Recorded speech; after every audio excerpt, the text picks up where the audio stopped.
give you all time to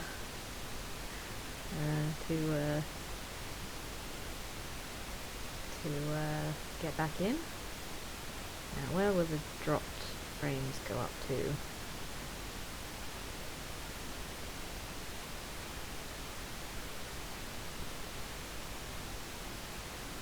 Hello? Let's see how far the drop frames go to. I think that's what the lag is. I think it's the drop frames. Hello, welcome back. Seems good. Yeah, it should be good. That should be fine. It's a shame because it means that the my Boromir rant is going to be all on its lonesome on my thing, but never mind. I'm sure we'll come back to it later. Yeah, okay, we're settling at still going up a bit. 54, 53. Yeah, 53% drop frames is good. That's fine. That's fine. We can cope with that. Okay. Okay. Whilst we had 10 viewers, we might as well get going.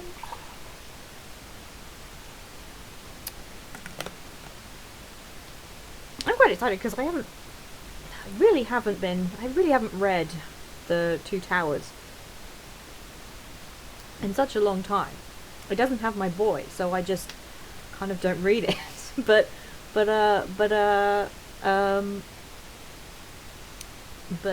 no, it will be nice to reread it again, because like even though I read the Fellowship so much, I read it in piece. I used to read it in bits and pieces.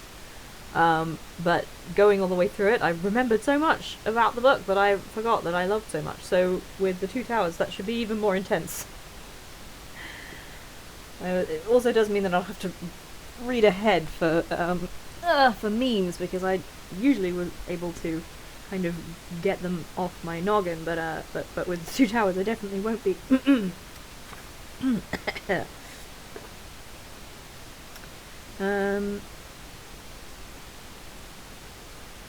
Yeah, okay, so I think we have 8 viewers. We might as well get started. It's a little bit early. Usually we go for about 20 minutes. Might as well get started. Oh, I forgot to ask, how's everybody's day? We'll just have a brief pause to ask how everybody's day's been.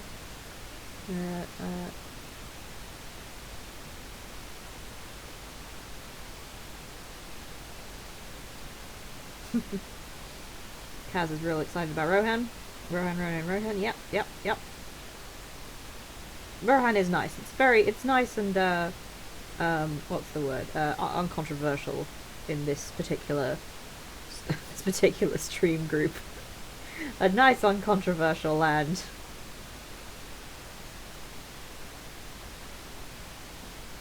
Oh, Cal's continuing his very exciting, interesting Aragon, not Aragorn, Aragon crossover fanfiction stuff. Very good, very exciting.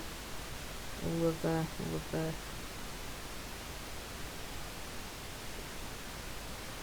7 stars, 7 stones says it's been good. I'm a grad student teaching assistant this semester, and we had our first day on Zoom. Oof, scary. Very scary. Very scary. Alwyn says this stream is good for keeping me awake while I work on uni stuff. That is, I'm very glad. I'm very glad. Like, I'm impressed that you're able to still work on it while listening, but excellent that it does work. Kaz says uncontroversial. The sound of Dunlending stands readying their typing fingers is heard. Well, yes, but I don't mean uncontroversial in terms of the in-universe. I mean uncontroversial in terms of I don't think anybody has. I don't know if there are many particularly controversial opinions out of universe about Rohan. Like, we all agree that horses are cool. We all agree that that the Rohirrim probably shouldn't have done all that murdering that they did to the Dunlendings. That's probably bad. We all agree that Rohan, uh, uh, um, we all agree that Rohan and Gondor being friends is sweet and cool.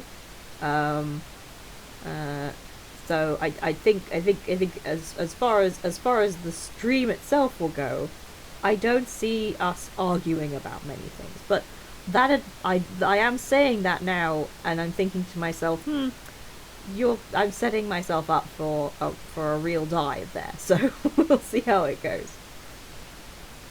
The Hedgehog says it's the first day at work after the bank holiday weekend. Oh dear, yeah, nasty. And they also say, of course, so far it's uncontroversial. I'm more than ready to start raging about something new. Yes, I feel like actually now I think about it, that's probably the more likely fate for us.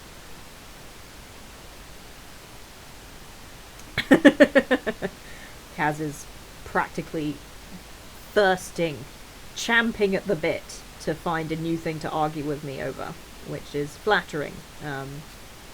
Anyway, okay, well let's get into it and see if he can find any good. Yeah, I mean that one is true. I love the Rohirrim, but there was so much potential for them to be Mongolian inspired. It is a shame that there is just so much like every other. It's so distressing that Tolkien's like, well, yeah, they're like Old English-esque sort of Pictish, almost to the left, but more with more like settlements, etc., and then also just like he just demonstrably said also they're all blonde, like every single one of them. And it's like, oh, Tolkien, maybe he realized he'd basically made the Mongolians, and then he was like, oh no, because he hates the Mongolians so much.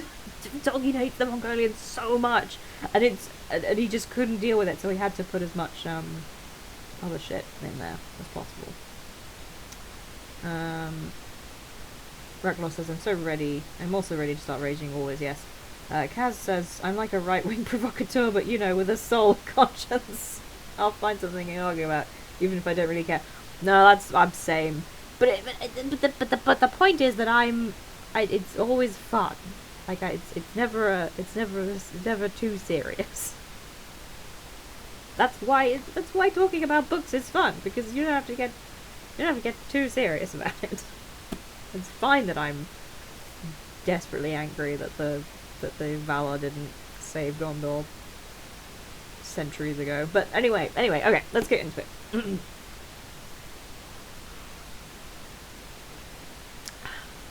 At dusk, by the way,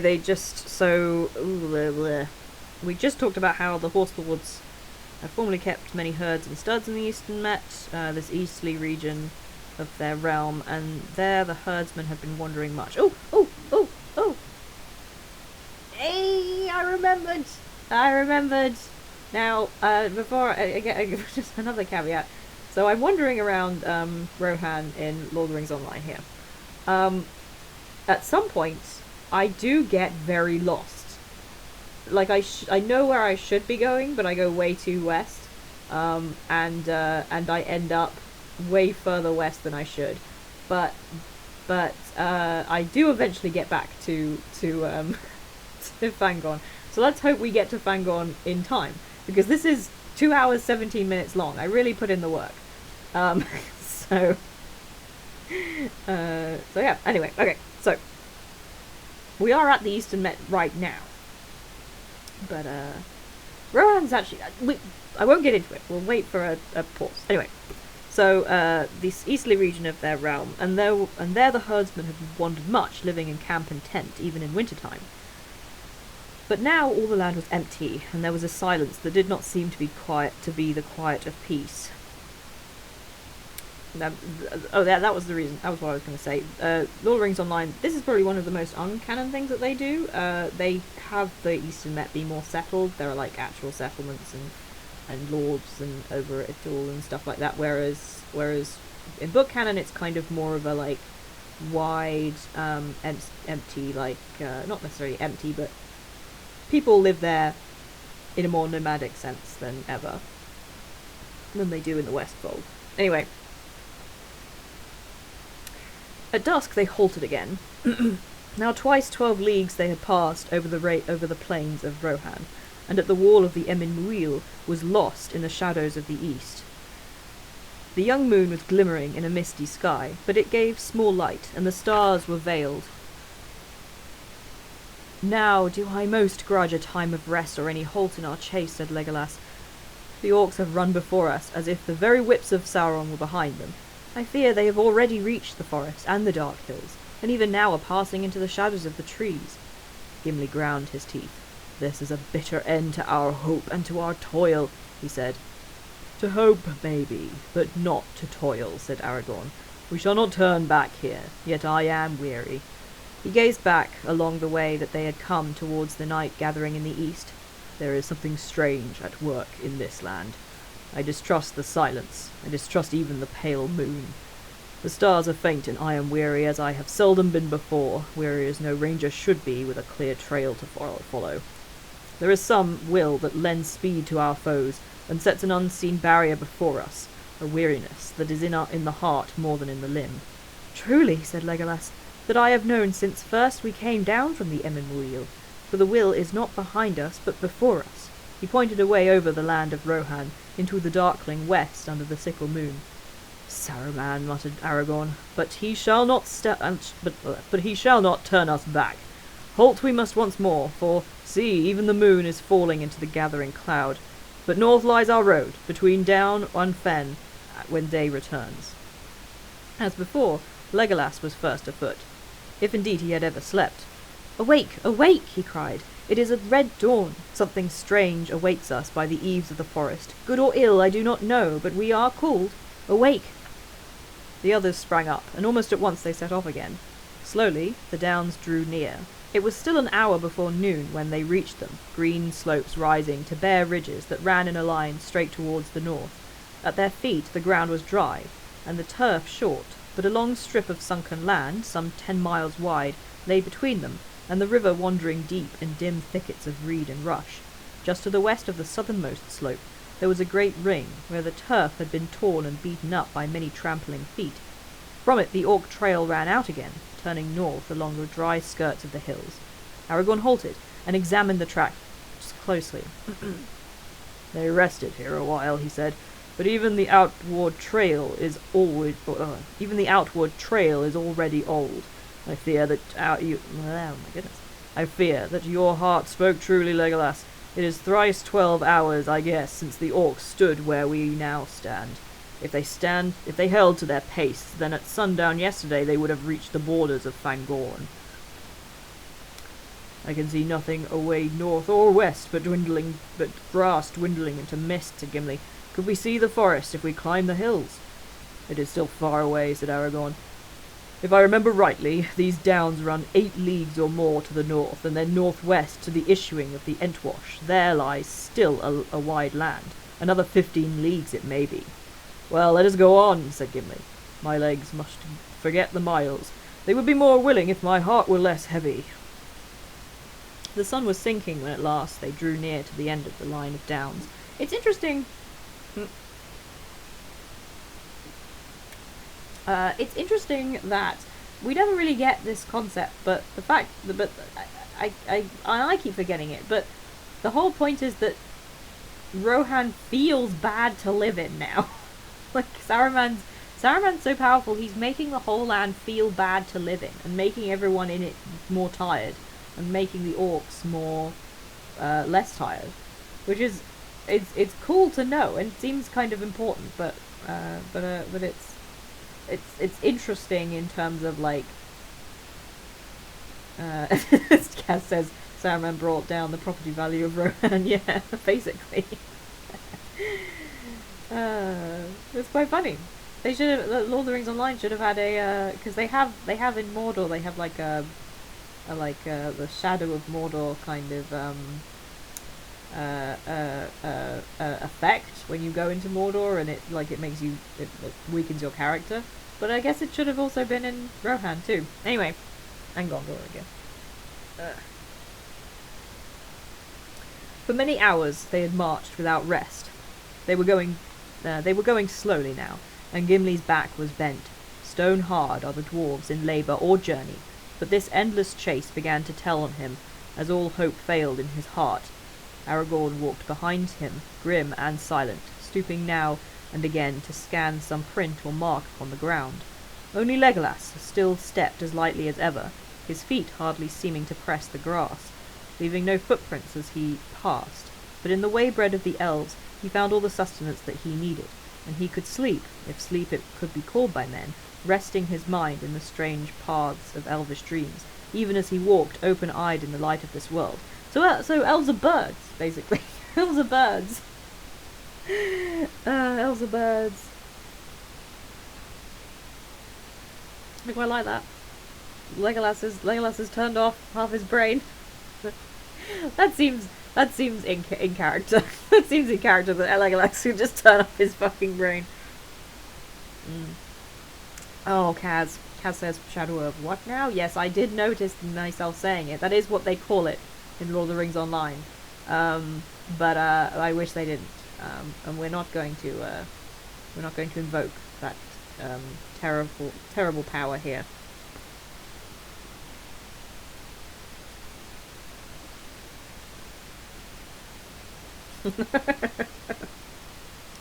Kaz says, nah, Saruman's too much of a punk bitch for it. Well, do you mean for the thing? I mean, it's canon. That's what he's doing right now.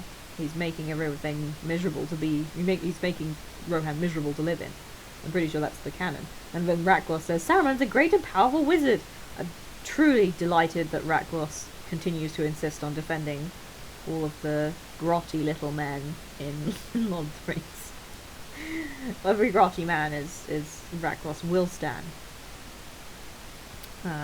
Anyway. Let us go up onto this green hill, he said. Wearily, they followed him.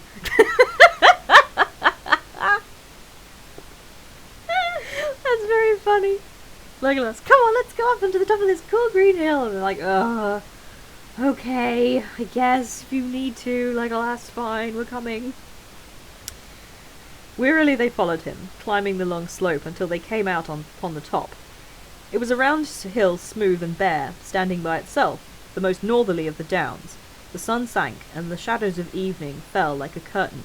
They were alone in a grey, formless world, without mark or measure. Only far away northwest there was a deeper darkness against the dying light, the mountains of mist, and the forest at their feet. Nothing can we see to guide us here, said Gimli.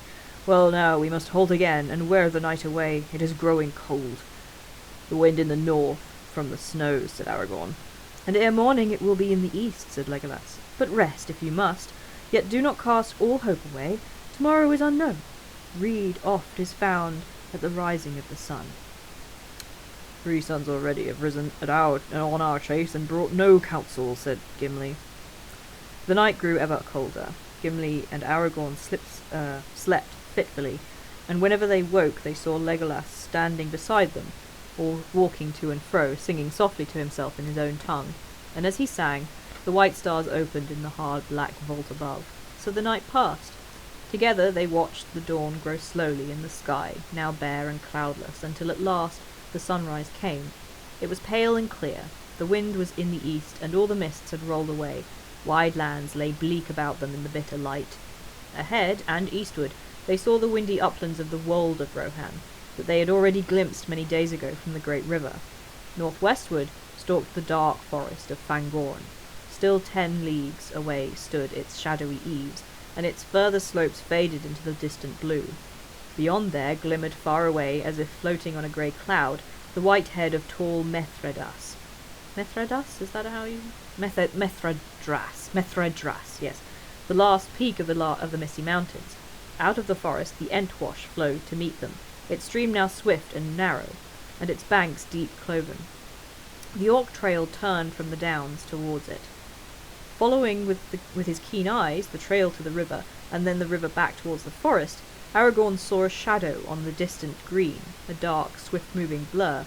He cast himself upon the ground and listened intently, but Legolas stood beside him, shading his bright elven eyes with his long, slender hand, and he saw not a shadow nor a blur, but the small figures of horsemen, many horsemen, and the glint of morning on the tips of their spears was like the twinkle of minute stars beyond the edge of a mortal sight. Far behind them a dark smoke rose in thin curling threads. There was a silence in the empty fields, and Gimli could hear the air moving in the grass. "Riders," said Aragorn, springing to his feet. "Many riders on swift steeds are coming towards us." "Yes," said Legolas. "There are 105. Yellow is their hair, and bright are their spears. Their leader is very tall." Aragorn smiled. "Keen are the eyes of the elves," he said. "Nay, the riders are little more than 5 leagues distant," said Legolas. 5 leagues or 1, said Gimli. "We cannot escape them in this land. Shall we wait for them here, or go on our way?" "We will wait," said Aragorn. "I am weary, and our hunt has failed, or at least others were before us. For those horsemen are riding back down the Orc trail. We may get news from them." "Or spears," said Gimli. There are three empty saddles, but I see no hobbits," said Legolas. "I did not say we would hear good news," said Aragorn. "But good or ill, we will await it here." Thanks, Aragorn. I love that. It's very funny. Aragorn's like, "I've got to listen. Press my ear to the ground. I have to make sure." And Legolas is like, "Well, there's like 237 of them." It's wonderful. It's wonderful. And Aragorn's like, you didn't want to say, like, I'm covered in mud now. You didn't want to tell me that. For real, Legolas, you didn't want to. It's very funny. It's also funny that, like, Legolas,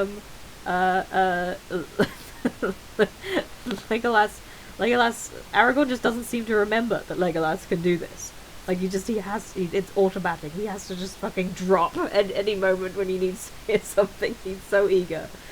That should have been the meme. It should have been Aragorn and the meme of Aragorn, like, the ground. Fucking just loves being on the ground. Prince Imrahil's! Hello, welcome in! You only just missed a few pages of them running and being sad in the wilderness, but we're about to get to Éomer, so things will be livening up very shortly. Legolas is such a little shit. He's such a little shit. Like, Aragorn, like, key to the eyes of the elves, and then Legolas is like, "Well, they're only 5 leagues away. I mean, it's not that big of a distance, is it, really? Like, can't you see? Can you not see that? Can you not see that? How short of a distance this is? Surely you can see that there are 237, and that they all have golden hair, and that 3 of the saddles are empty, and that the leader is really tall. Surely you can make that out 3 leagues away, right?" Very funny. Okay. The 3 companions now left the hilltop, where they might be in easy mark against the pale sky, and they walked slowly down the northward slope. A little above the hill's foot they halted, and wrapping their cloaks about them, they sat huddled together upon the faded grass. The time passed slowly and heavily. The wind was thin and searching. Gimli was uneasy. "What do you know of these horsemen, Aragorn?" he said. "Do we sit here waiting for sudden death?" "I have been among them," answered Aragorn. "They are proud and wilful, but they are true-hearted, generous in thought and deed, bold but not cruel, wise but unlearned, writing no books but singing many songs, after the manner of the children of men before the dark years. But I do not know what has happened here of late, nor in what mind the Rohirrim may now be between the traitor Saruman and the threat of Sauron. They have long been the friends of the people of Gondor, though they are not akin to them. It is in forgotten years long ago that Eorl the Young brought them out of the north, and their kinship is rather with the Bardings of Dale and with the Beornings of the wood, among whom may still be seen many men tall and fair, as are the riders of Rohan. At least they will not love the orcs. But Gandalf spoke of a rumour that they may pay tribute to Mordor," said Gimli. "I believe it, no more than did Boromir," answered Aragorn. "Well, you will soon learn the truth," said Legolas. "Already they approach." Anyway, we do have to listen to Aragorn talk more meanly about the Rohirrim.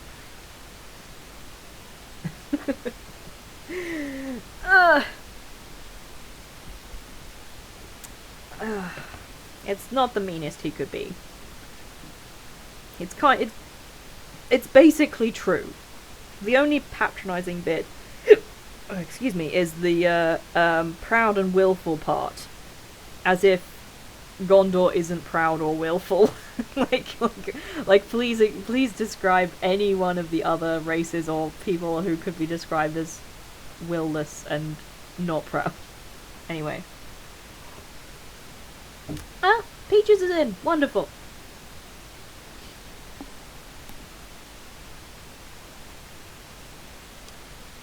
Yeah, welcome in. I'm glad that you were sleeping all day. I hope it was a restful sleep.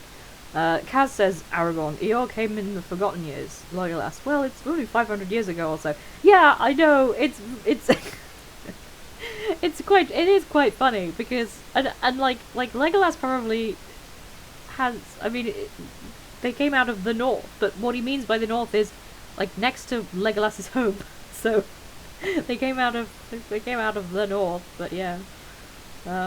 Yeah. It's, oh god, every time somebody reminds me that, every time I'm reconfronted with the Rohan being founded 500 years ago, I just get another flashback from, Shadow of War, where Celebrimbor is standing over Helm Hammerhand's dying deathbed. We have to go on. I can't even get into it.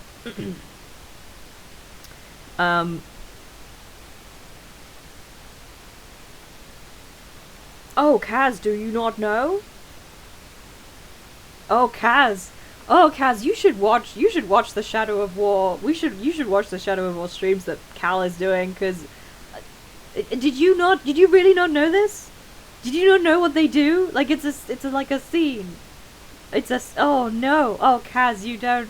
You should read, like, I had this was the basis of most of my unhinged rants on Tumblr about this game. But yeah, they put, there's like a scene. There is one scene in Shadow of War. There is one scene in Shadow of, oh, sorry, yeah, you're right. We haven't seen it yet, and we're going, I'm sorry, Peaches, I know you just woke up. I'm so sorry. Just briefly for Kaz's benefit, I'll just go over it. Kaz, there is a scene in Shadow of War where Sauron, in his fair form, and Celebrimbor, who likes him still, and are standing over the deathbed, in like corporeally, standing over the deathbed of Helm Hammerhand. And the amount, and like the just that one scene, like the colossal weight of the just shattered, like the dying death screams of the timeline is just incomprehensible to even begin. To think about how incomprehensible it is. Anyway, sorry. We'll keep going. They also make Helm. No, we won't get into it. I'll get into it later. I almost sometimes want to like be on like chat with Cal when he's doing those Shadow of Mordor streams, because being in text doesn't properly convey how much every single piece of lore that game gives you is bad. Like, everything about it is bad. Like, everything they say. Sorry. We're in the good book. We're reading the good book. Where Celebrimbor died 4,500-ish years ago. Then it's all good. And Helm died about 300-ish years ago. Okay. At length, even Gimli could hear the distant beat of galloping hooves. The horsemen, following the trail, had turned from the river and were drawing near the downs. They were riding like the wind. Now the cries of clear, strong voices came ringing over the fields. Suddenly they swept up with a noise like thunder, and the foremost horseman swerved, passing by the foot of the hill, and leading the host back southward along the western skirts of the downs. After him they rode, a long line of mail-clad men, swift, shining, fell and fair to look upon. Their horses were of great stature, strong and clean-limbed. Their grey coats glistened. Their long tails flowed in the wind. Their manes were braided on their proud necks. The men that rode them matched them well, tall and long-limbed. Their hair, flaxen pale, flowed under their light helms and streamed in long braids behind them. Their faces were stern and keen. In their hands were tall spears of ash. Painted shields were slung at their backs. Long swords were at their belts. Their burnished shirts of mail hung down upon their knees. In pairs they galloped by, and though every now and then one rose in his stirrups and gazed ahead and to either side, they appeared not to perceive the three strangers sitting silently and watching them. The host had almost passed when suddenly Aragorn stood up and called in a loud voice, "What news from the north, riders of Rohan?" Bitch.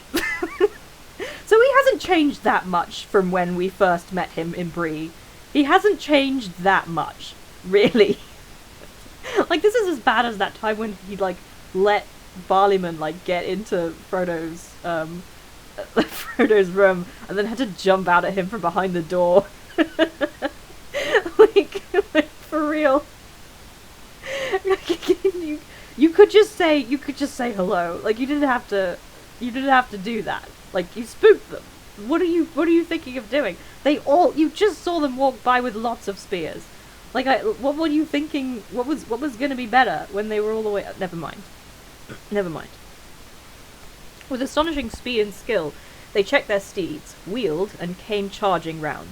Soon the three companions found themselves in a ring of horsemen moving in a running circle, up the hill slope behind them and down, round and round them, and drawing ever inwards. Aragorn stood silent, and the other two sat without moving, wondering what way things would turn. Yes, I mean, I imagine you would be. I have to say, actually, you know what? Shocking moment we're about to have. This scene in the film is one of the fucking best scenes in the film. It's so cool and, like, tense, like, the way that they managed to do it. Like, the way that they managed to actually get the horses to do it. Like, they literally do it. Like, the whole lot of them comes in and they swerve around and it's all close and dramatic and, like, tense, and then you see them. It was really cool. I loved that bit from the moment. Still love it so much. Anyway. Without a word or cry, suddenly the riders halted. A thicket of spears were pointed towards the strangers, and some of the horsemen had bows in hand, and their arrows were already fitted to the string.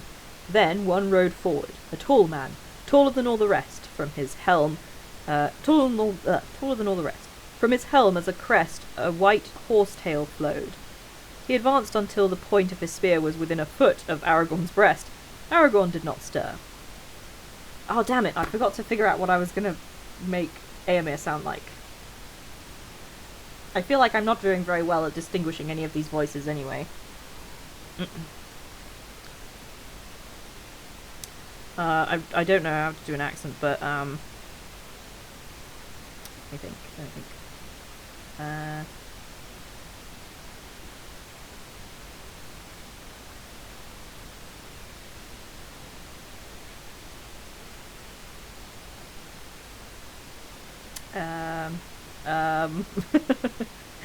Oh dear, I'm lost in a thought of trying to figure out how to make this sound like Éomer.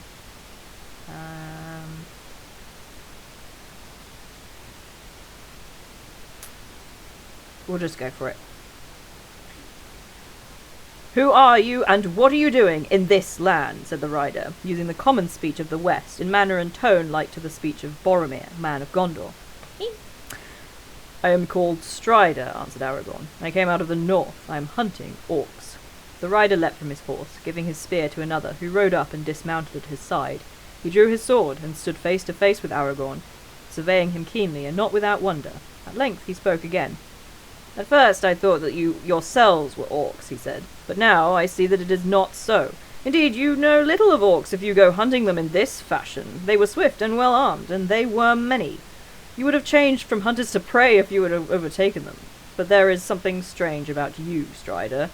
He bent his clear bright eyes again upon the ranger. "That is no name for a man that you give. And strange too is your raiment. Have you sprung out of the grass? How did you escape our sight? Are you elvish folk?" "No," said Aragorn.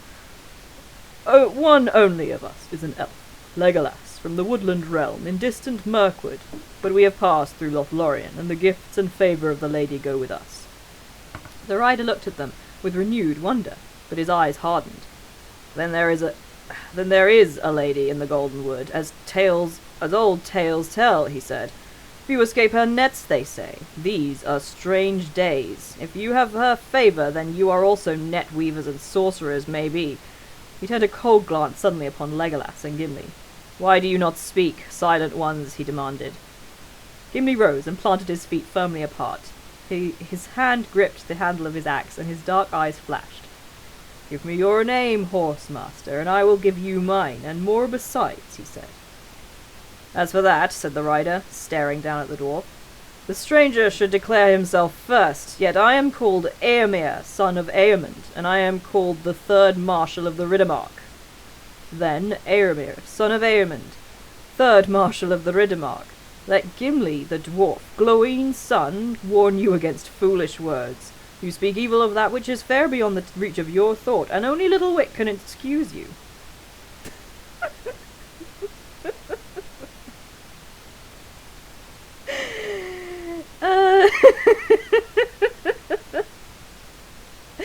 It's so funny. It's so, because what I realized that I hadn't realized about this moment before is that Gimli sets him up. Like, he sets him up to what's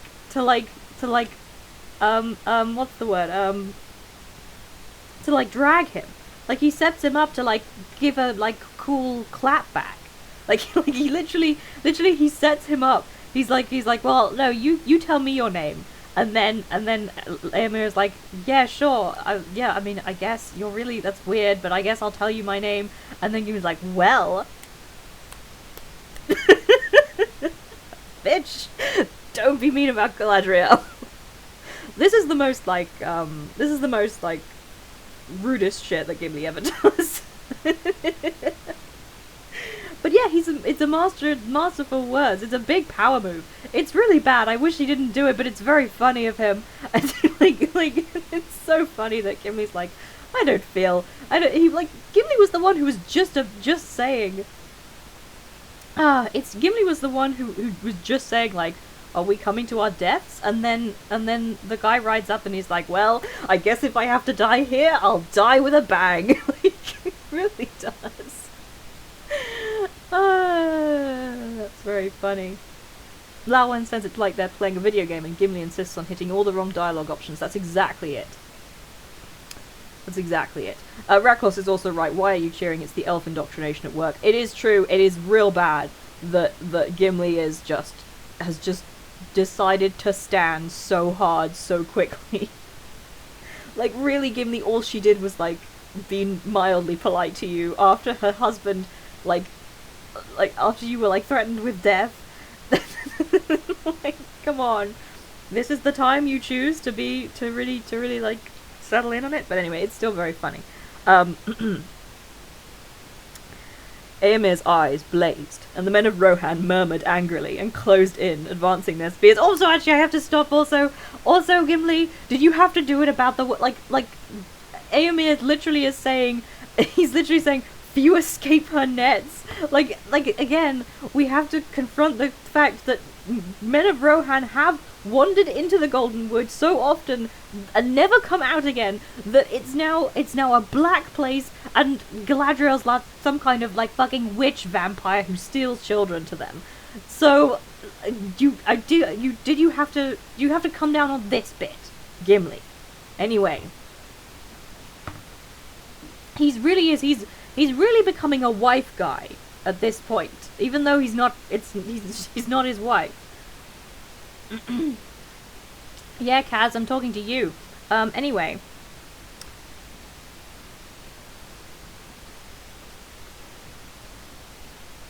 It's very funny. It's very funny. Anyway, okay. So, Éomer's eyes blazed, and the men of Rohan murmured angrily and closed in, advancing their spears. I would cut off your head, dwarf. I would cut off your head, beard, and all, Master Dwarf, if it stood but a little higher from the ground, said Éomer. He stands not alone, said Legolas, bending his bow and fitting an arrow with hands that moved quicker than sight. You would die before your stroke fell. Eomer raised his sword, and things might have gone ill, but Aragorn sprang between them and raised his hand. "Your pardon, Eomer," he cried. "When you know more, you will understand why you have angered my companions. We intend no evil to Rohan nor to any of its folk, neither to man nor to horse. Will you not hear our tale before you strike?" "I will," said Eomer, lowering his blade. "Eomer, you have so much... I would have killed them by now."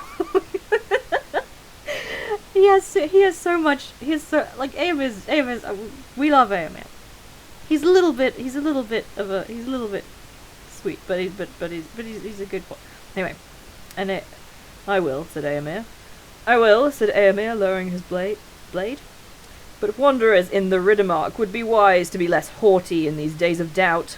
First tell me your right name." "First tell me who you serve," said Aragorn. "Are you friend or foe of Sauron, the Dark Lord of Mordor?" "I serve only the Lord of the Mark, Theoden, King, son of Thengel," answered Eomer. "We do not serve the power of the Black Land far away, but neither are we yet at open war with him, and if you are fleeing from him, then you had best leave this land. There is trouble now on all our borders, and we are threatened, but we desire only to be free, and to live as we have lived, keeping our own, and serving no foreign lord, good or ill. We welcomed guests kindly in better days, but in these times the unbidden stranger finds us swift and hard. Come, who are you? Whom do you serve? At whose command do you hunt orcs in our land?" "I serve no man," said Aragorn, "but the servants of Sauron I pursue into whatever land they may go. So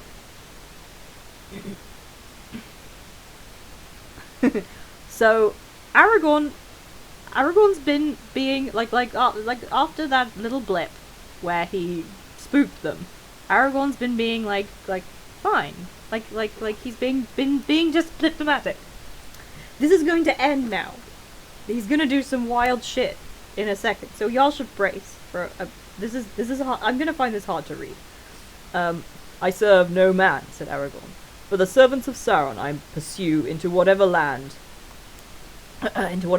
they may go. There are few among mortal men who know more of orcs, and I do not hunt them in this fashion out of choice. The orcs whom we pursued took captive 2 of my friends. In such need, a man that has no horse will go on foot, and he will not ask for leave to follow the trail, nor will he count the heads of the enemy save with a sword, and I am not weaponless." Aragorn threw back his cloak. The elven sheath glittered as he grasped it, and the bright blade of Andúril shone like the sudden flame as he swept it out. "Elendil!" he cried. "I am Aragorn, son of Arathorn, and am called Elessar the Elfstone, Dunedain, the heir of Isildur, Elendil, son of Gondor. Here is the sword that was broken and is forged again. Will you aid me or thwart me? Choose swiftly." That was hard to get through. The fucking second-hand embarrassment of having to read that is hard. Did he have to? It is. Cal is right. It really is like that annoying anime trope where he has to declare his weapon before he uses it. That's exactly it. That's exactly what it's like. That's exactly what it's like. It's wild. It's a wild thing. Because, like, Aragorn, up until this point, has been trying to be diplomatic, but not quite diplomatic. Like, they're trying to be diplomatic, but he can't quite get there because he can't quite lower himself to just being a little bit more polite and admitting that it's fine for some people to mistrust him because he is a stranger and he looks kind of down and kind of weird. Anyway, and then he has to just fucking shout Elendil just randomly. Like, really, couldn't you have just said this, Aragorn? You could have just said this. Anyway. Anyway.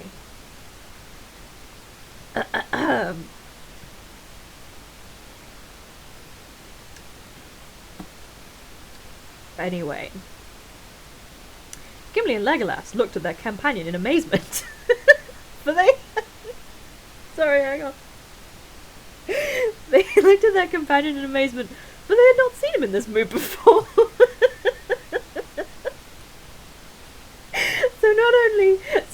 not only are the Rohirrim like, what the fuck? Even Gimli and Legolas are like, what is he doing?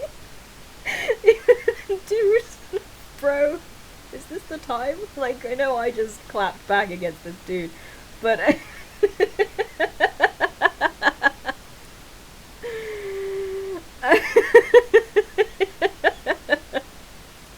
okay. Okay. I'm gonna get through it. I'm gonna get through it.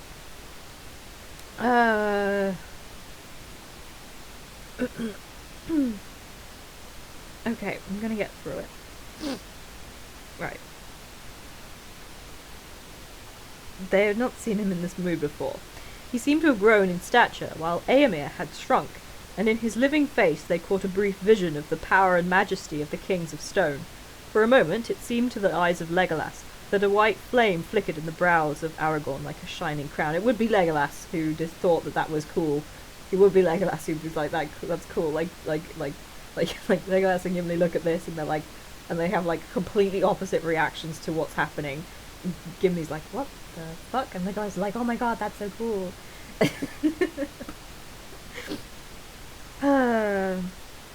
Éomer stepped back, and a look of awe was on his face. Is it awe? Are we sure? He cast down his proud eyes. These are indeed strange days, he muttered. Dreams and legends spring to life out of the grass. Tell me, Lord, he said, what brings you here, and what is the meaning of the dark words? Long has Boromir, son of Denethor, been gone, seeking an answer, and the horse that we lent him came back riderless. What doom do you bring out of the north? The doom of choice, said Aragorn. You may say this to Theoden, of son of Thengel. Open war lies before him, with Sauron or against him. None may live now as they have lived, and few shall keep what they call their own. But of these great matters we will speak later. If chance allows, I will come myself to the king. Now I am in great need, and I ask for help, or at least tidings. You heard that we are pursuing an orc host that carried off our friends. What can you tell us? That you need not pursue them further, said Éomer. The orcs are destroyed. And our friends? We found none but orcs. But that is strange, indeed, said Aragorn. Did you search the slain? Were there no bodies other than those of orc kind? They would be small, only children to your eyes, unshod, but clad in grey. There were no dwarves nor children, said Éomer. We counted all the slain and despoiled them, and then we piled the carcasses and burned them as is our custom. The ashes are smoking still. We do not speak of dwarves or children, said Gimli. Our friends were hobbits. Hobbits, said Éomer. And what may they be? It is a strange name. A strange name for a strange folk, said Gimli. But these were very dear to us, and it seems that you have heard in Rohan of these words that troubled Minas Tirith. They spoke of the halfling. These hobbits are halflings. Halflings, laughed the rider that stood... Halflings, laughed the rider that stood beside Éomer. Halflings! But they are only a little people of old songs and children's tales out from the north. Do we walk in legends or on the green earth of daylight? A man may do both, said Aragorn. But not we, but those who come after will make the legends of our time. The green earth, say you? That is a mighty matter of legend, though you tread it under the light of day. Time is pressing, said the rider, not heeding Aragorn. Yes! Love this boy. We must hasten south, Lord. We must hasten south, Lord. Let us leave these wild folk to their fancies, or let us bind them and take them to the king. Peace, peace, Eothean, said Éomer in his own tongue. Leave me a while, tell the Eored to assemble on the path and make ready to ride to the Entwade. Muttering, Eothane retired and spoke to the others. Soon they drew off and left Éomer alone with the three companions. I love Eothane. I totally forgot that that's who Eothane was. All you say is strange, Aragorn, he said. Yet you speak the truth, that is plain. The men of the Mark do not lie, and therefore they are not easily deceived. But you have not told all. Will you not now speak more fully of your errand, so that I may judge what to do? I set out from Imladris, as it is named in the rhyme, many weeks ago, answered Aragorn. With me went Boromir of Minas Tirith, My errand was to go to that city with the son of Denethor and aid his folk in their war against Sauron. But the company that I journeyed with had other business. Of that I cannot speak now. Gandalf the Grey was our leader. Gandalf, Éomer exclaimed. Gandalf Greyhame is known in the Mark, but his name, I warn you, is no longer a password to the king's favour. He had been a guest in the land many times in the memory of men, coming as he will after season or after many years. He is ever the herald of strange events, a bringer of evil, some now say. Indeed, since his last coming in the summer, all things have gone amiss. At that time our trouble with Saruman began. Until then, we counted Saruman our friend. But Gandalf came then and warned us that sudden war was preparing in Isengard. He said that he himself had been a prisoner in Orthanc, and that had hardly escaped. And he begged for help, but Theoden would not listen to him, and he went away. Speak not the name of Gandalf loudly in Theoden's ears. He is wroth, for Gandalf took the horse that is called Shadowfax, the most precious of all the king's steeds, chief of the Miras, which only the Lord of the Mark may ride. For the sire of their race was the great horse of Eorl, that knew the speech of men. 7 nights ago Shadowfax returned, but the king's anger is not less, for now the horse is wild, and will let no man handle him. Then Shadowfax has found his way alone from the far north, said Aragorn, for it was there that he and Gandalf parted. But alas, Gandalf will ride no longer. He fell into darkness in the mines of Moria, and comes not again. That is heavy tidings, said Éomer, at least to me, and to many, though not to all, as you may find if you come to the king. It is tidings more grievous than any in this land can understand, though it may touch them sorely ere the year is much older, said Aragorn. But when the great fall, the less must lead. My part, it has been to guide our company in the long road from Moria. Through Lorien we came, of which it were well that you should learn the truth ere you speak of it again, and thence down the leagues of the great river to the falls of Rauros. There Boromir was slain by the same orcs whom you destroyed. Your news is all of woe, cried Éomer in dismay. Great harm is this death to Minas Tirith and to us all. That was a worthy man. All spoke his praise. He seldom came to the Mark, for he was ever at the wars in the wars on the east borders. But I have seen him, more alike to the swift sons of Eorl than to the grave men of Gondor he seemed to me, and likely to prove a great captain of his people when his time came. But we have had no word of this grief out of Gondor. When did he fall? It is now the 4th day since he was slain, answered Aragorn, and since the evening of that day we have journeyed from the shadow of Tol Brandir. On foot? Cried Éomer. Yes, even as you see us. A wide wonder came into Éomer's eyes. Strider is too poor a name, son of Arathorn, he said. Wingfoot, I name you. This deed of the 3 fens should be sung in many a hall. 40 leagues and 5 if you have measured ere the 4th day is ended. Hardy is the race of Elendil. But now, lord, what would you have me do? I must return in haste to Theoden. I spoke warily before my men. It is true that we are not yet at open war with the Black Land, and there are some, close to the king's ear, that speak craven counsels, but war is coming. We shall not forsake our old alliance with Gondor, and while they fight, we shall aid them. So shall I, and all who hold to me. The Eastmark is my charge, the ward of the 3rd Marshal, and I have removed all our herds and herdfolk, withdrawing them beyond the Entwash, and leaving none here but guards and swift scouts. Then you do not pay tribute to Sauron, said Gimli. We do not, and never have, said Éomer with a flash of his eyes, though it comes to my ears that lie has been told.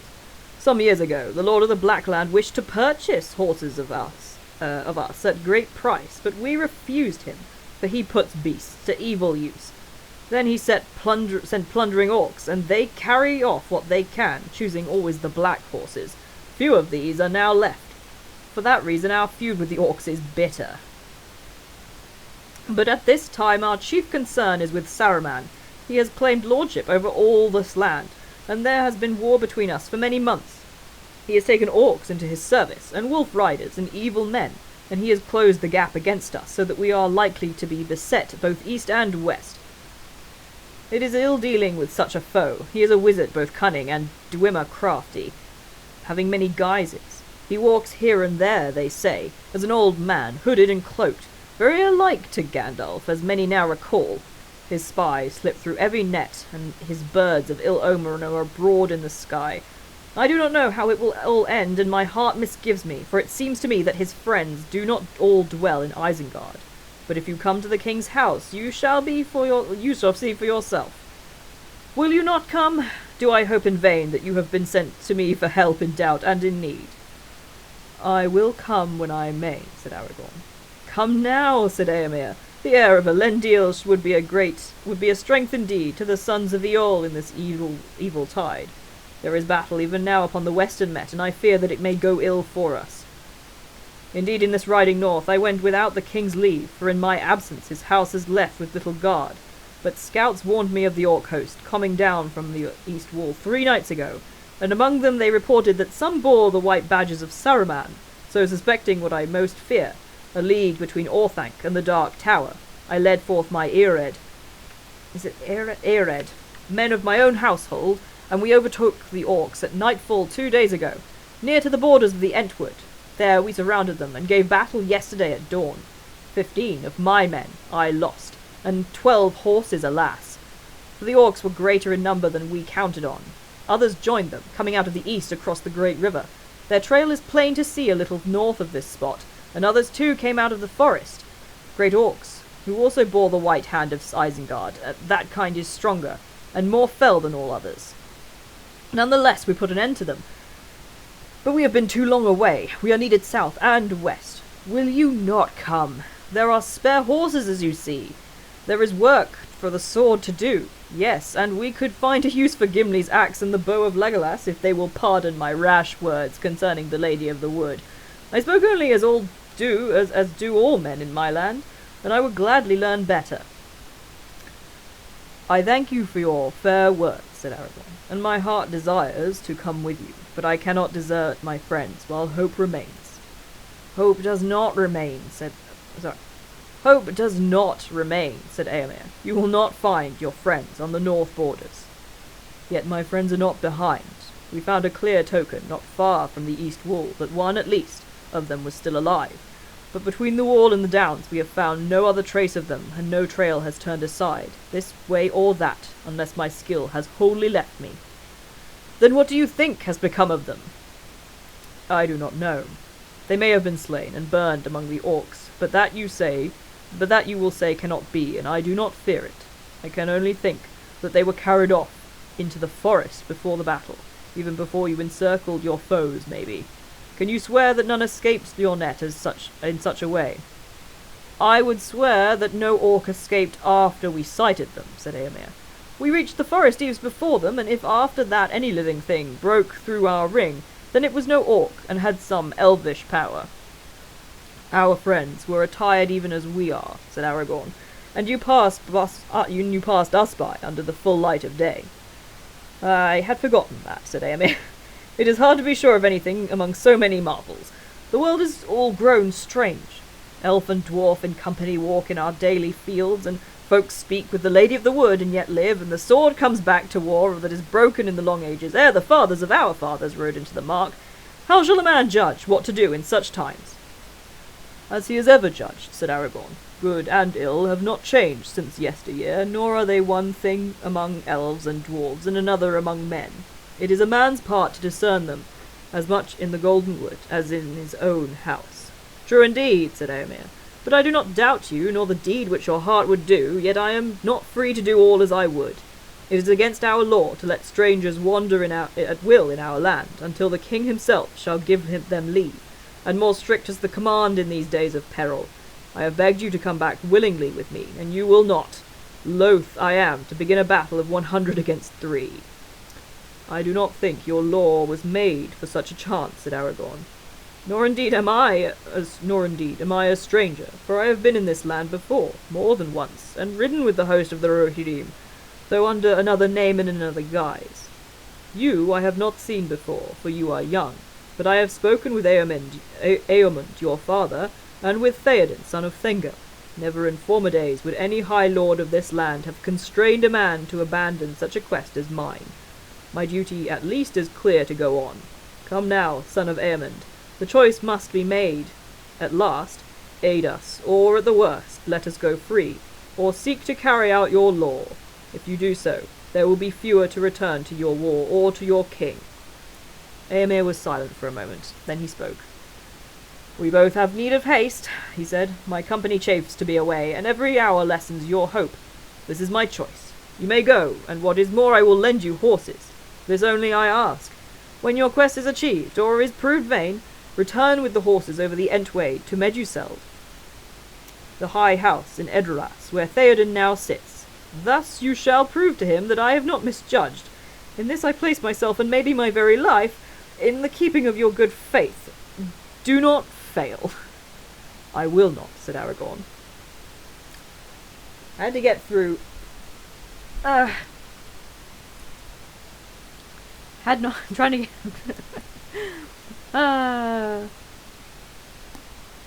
Let's see what y'all have been saying. What have y'all been saying?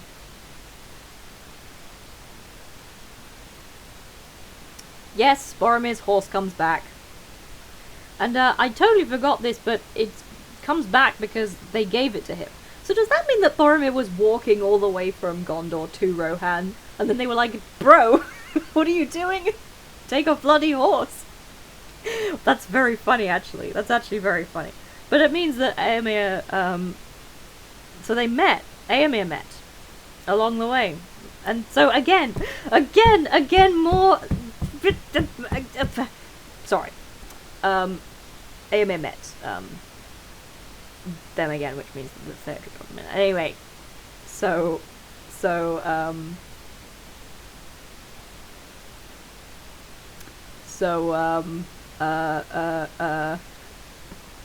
have we all been saying? I fucking love Eothane. He's wonderful. I'm so into him. He's wonderful. Oh yes, was it your errand? What was that about? I can't remember. What was the errand? Is that Gandalf's errand?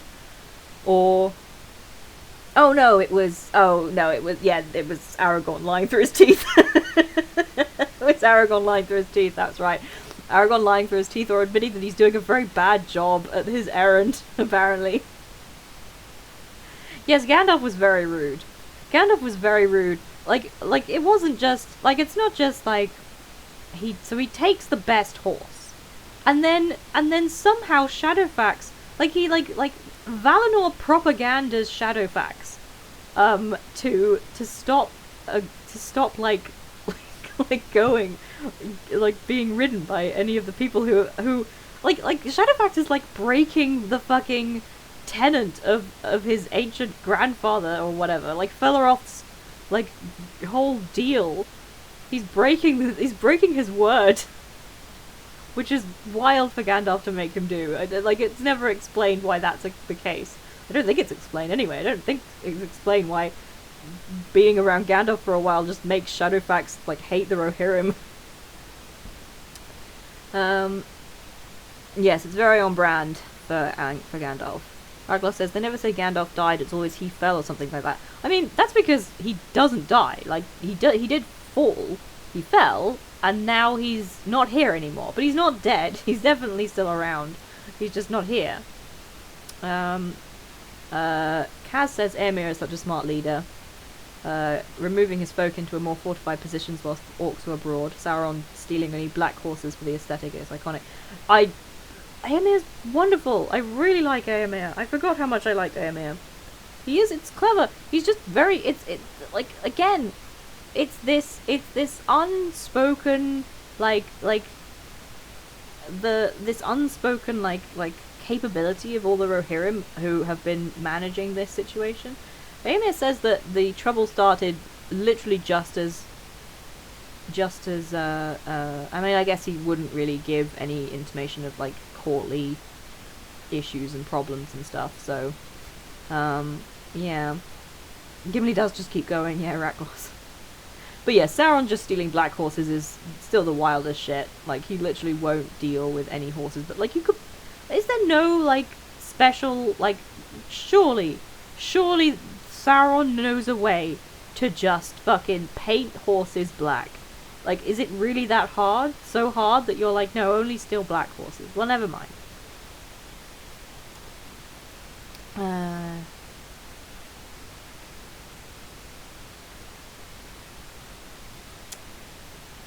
Yes, Aemir is trying to rope them into a side quest, you're right.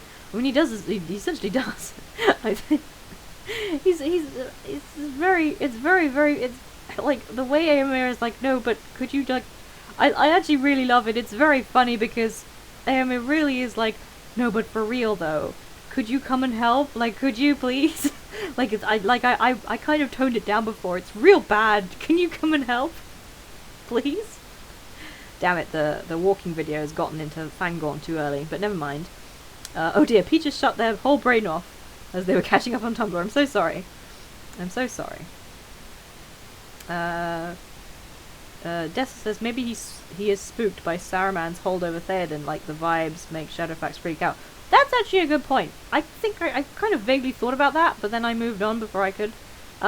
Yeah, like, I'm pretty... that actually makes more sense. It makes sense that, like, he's been away, and then he comes back and is more conscious of the influence that Saruman is using on Theoden, and so he's like, nope, not letting you anywhere near me. So I guess that makes sense. I'm also interested because there's a lot of confusion about when Theoden is, like, at what point Theoden has really come under a thrall. It's interesting here, obviously Theoden tried to ride him. Which you would imagine a really old, like, incredibly frail man would not be able to do. So I suppose, actually, his frailty is quite new? Question mark? That doesn't sound right or canon, though. It's all a bit confusing. Yeah. I'm afraid, Raklos, I'm afraid, I know you want it to be for stealth, but I do think it's for the aesthetic. Like, I don't... Horses, like... horses can't be stealthy. You can't... Horses are not stealth-based creatures. You simply cannot stealth up as a horse. You simply cannot just... Like, riding a horse is inherently unstealthy. If you walk up on a horse, it doesn't matter how black you are and how black your surroundings are. You're gonna be heard, at the very least. So, I don't think it's that. I do think it's just for the aesthetic. Enemy of Gadfly says, well, if Sauron didn't steal black horses exclusively, then he'd have to steal a lot of shoe polish on the horse raid, and that would just look silly. Yeah, because him stealing only black horses doesn't look silly, but yeah, I do get what you mean. I feel like he could make shoe polish in Mordor. I'm sure there would be a way.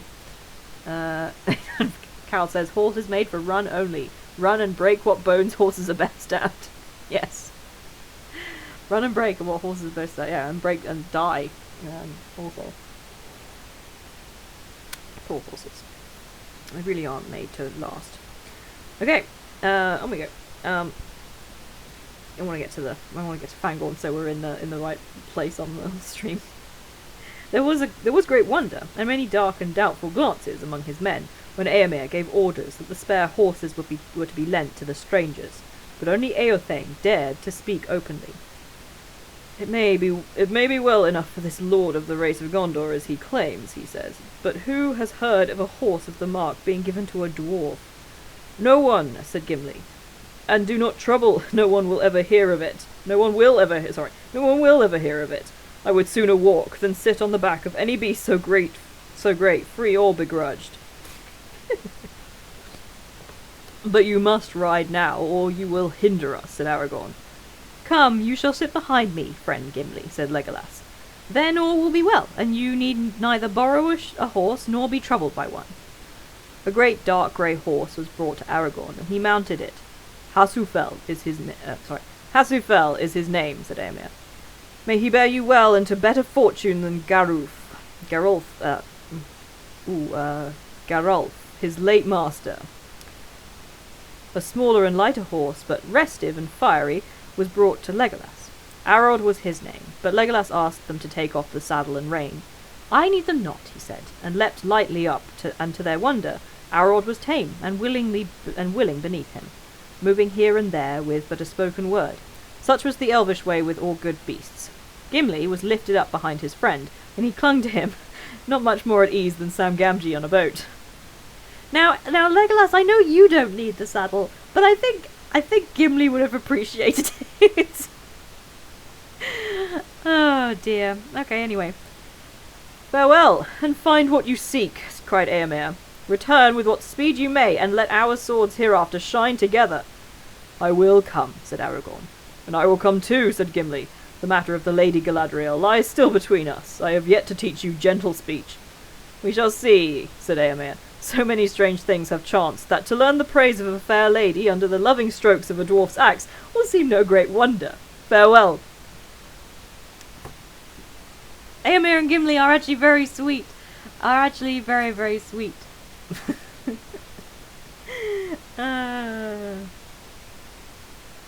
That's very sweet. He's such a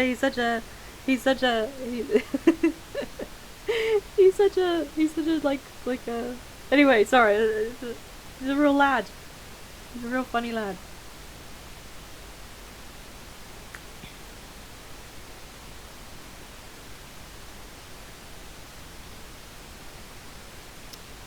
Yeah, it's sweet.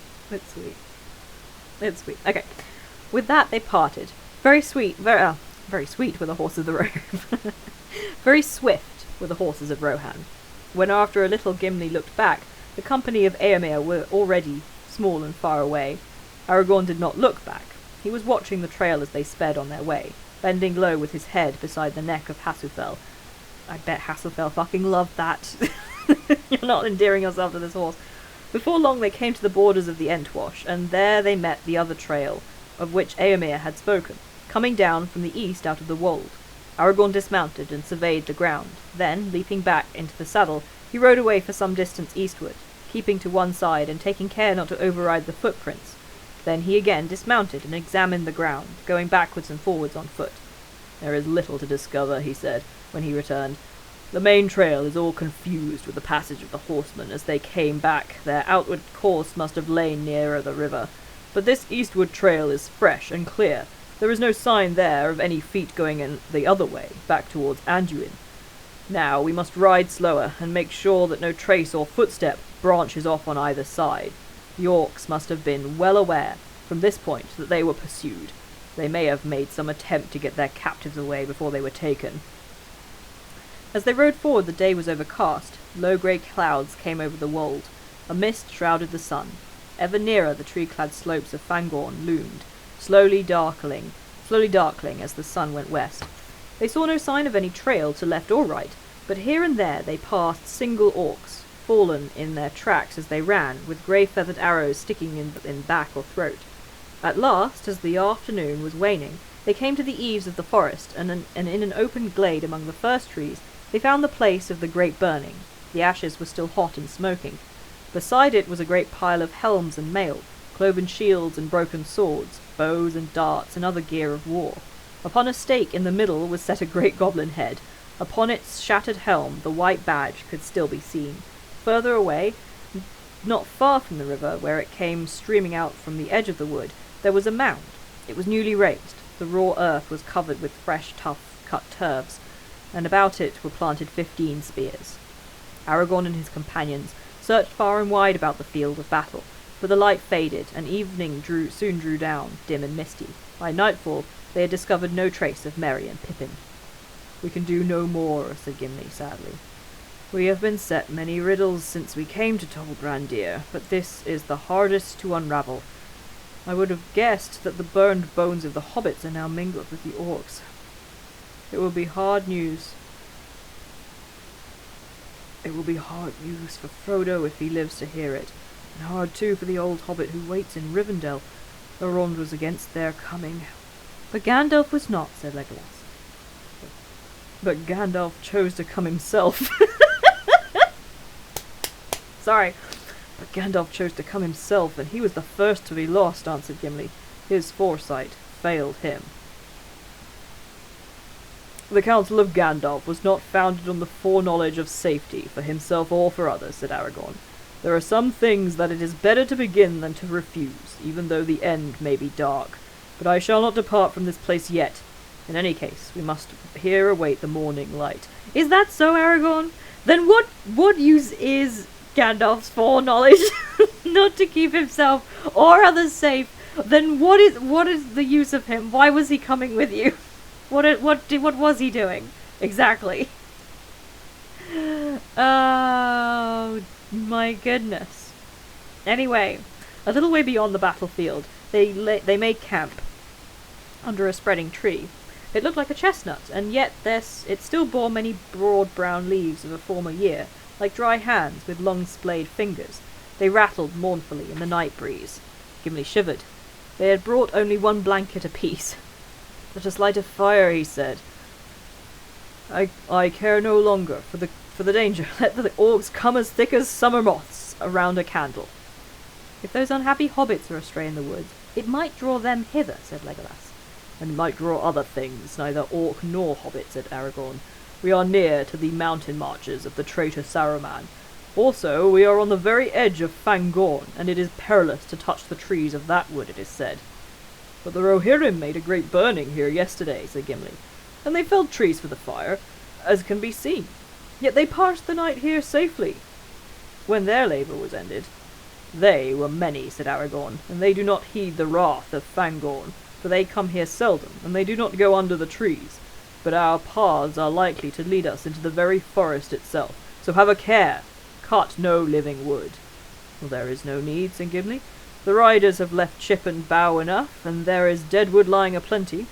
He went off to gather fuel, and busied himself with building and kindling a fire, but Aragorn sat silent, with his back to the great tree, deep in thought, and Legolas stood alone in the open, looking outwards towards the profound shadow of the wood, leaning forward as one who listens to voices calling from a distance.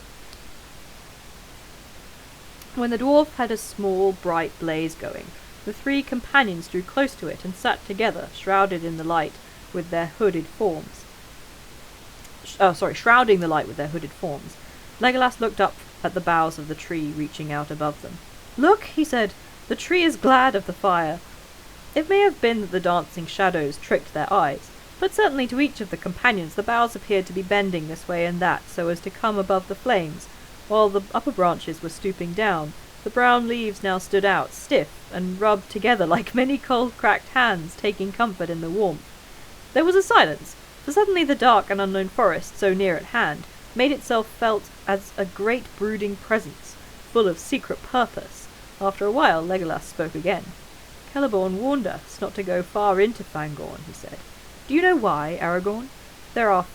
What are the fables of the forest that Boromir had heard?" "I have heard many tales in Gondor and elsewhere," said Aragorn, "but if it were not for the words of Celeborn, I would deem them only fables that men have made as true knowledge fades. I had thought of asking you what was the truth of the matter, and if an elf of the wood does not know, how shall a man answer?" "You have journeyed farther than I," said Legolas. "I have heard nothing of this in my own land, save only songs that tell how the Onodrim, that men call Ents, dwelt there long ago, for Fangorn is old even as the elves would reckon it." "Yes, it is old," said Aragorn, "as old as the forest by the Barrow Downs, and it is far greater. Elrond says that the two are akin, the last strongholds of the mighty woods of the elder days, in which the firstborn roamed while men still slept. Yet Fangorn holds some secret of its own. What it is, I do not know." "Well, he just told you, Aragorn. He just told you what it is."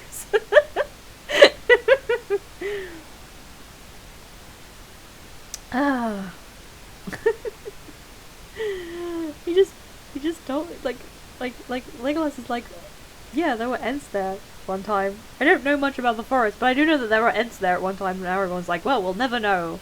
We'll never know what's that in there. Can't even think what might be in there, and why these trees might be moving about. Astonishing. Anyway.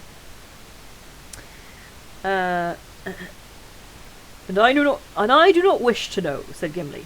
Let nothing that dwells in Fangorn be troubled on my account. They now drew lots for the watches, and the lot for the first watch fell to Gimli. The others lay down. Almost at once sleep laid hold of them. "Gimli," said Aragorn drowsily, "remember it is perilous to cut bough or twig from the living tree in Fangorn. But do not stray far in search of dead wood. Let the fire die rather. Call me at need." With that he fell asleep. Legolas already lay motionless, his fair hands folded upon his breast, his eyes unclosed, blending living night in deep dream, as is the way with elves. Gimli sat hunched by the fire, running his thumb thoughtfully over the edge of his axe. The tree rustled. There was no other sound. Suddenly, Gimli looked up, and there, just on the edge of the firelight, stood an old bent man, leaning on a staff and wrapped in a great cloak. His wide-brimmed hat was pulled down over his eyes. Gimli sprang up, too amazed for the moment to cry out, though at once the thought flashed into his mind that Saruman had caught them. Both Aragorn and Legolas, roused by this sudden movement, sat up and stared. The old man did not speak or make a sign. "Well, father, what can we do for you?" said Aragorn, leaping to his feet.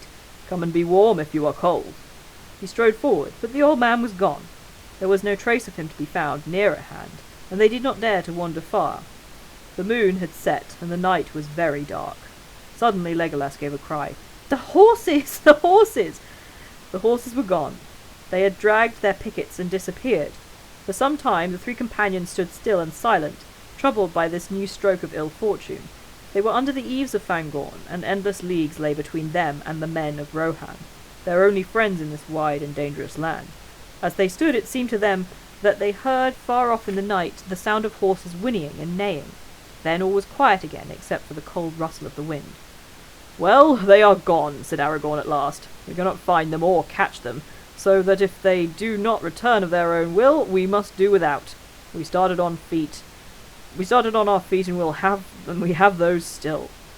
"Feet," said Gimli, "but we cannot eat them as well and walk on them. Huh? Oh, but we cannot eat them as well as walk on them." He threw some fuel on the fire and slumped down beside it. "Only a few hours ago you were unwilling to sit on a horse of Rohan," laughed Legolas. "You will make a rider yet." "It seems unlikely that I shall have the chance," said Gimli. Sorry, I'm making a meal of this bit. It's actually very funny. "Only a few hours ago you were unwilling to sit on a horse of... No, I will start this again. This is a really funny bit. "Feet," said Gimli, "but we cannot eat them as well as walk on them." He threw some fuel on the fire and slumped down beside it. "Only a few hours ago you were unwilling to sit on a horse of Rohan," laughed Legolas. "You will make a rider yet." "Seems unlikely I shall have the chance," said Gimli. If you wish to know what I think," he began after a while, "I think it was Saruman. Who else? Remember the words of Eomer. He walked about like an old man, hooded and cloaked. Those were the words. He has gone off with our horses, or scared them away, and here we are. There is more trouble coming to us, mark my words." "I mark them," said Aragorn, "but I marked also that this old man had a hat, not a hood. Still I do not doubt that you guess right, and that we are in peril here by night or day. Yet in the meantime there is nothing that we can do but rest, while we may, I will watch for a while now, Gimli. I have more need of thought than of sleep." The night passed slowly. Legolas followed Aragorn, and Gimli followed Legolas, and their watches wore away. But nothing happened. The old man did not appear again, and the horses did not return. Did Gandalf have to do this?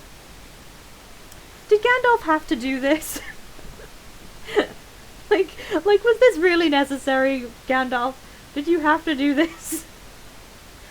Yes, I was confused by that bit as well. No, it definitely is Gandalf. It definitely was Gandalf. No. I'm almost certain it was Gandalf, because the reason the horses have gone is because they ran after Shadowfax. Oh no, wait, you're right, because then Gandalf says he doesn't know who it was. Wait. I'm so confused by this. It's never clear. It's never confirmed. Like, there's never... Yeah. It's never confirmed who it was.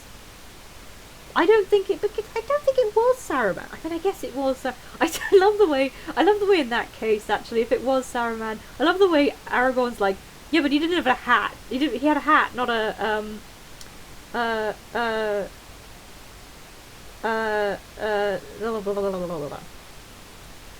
Yeah, Aragorn's like, I love Aragorn's like what's the word? Yeah, he doesn't have a hood, he has a hat, so it can't be Saruman. Yeah, it probably is Saruman. Oh, the stream is about to meet Gandalf.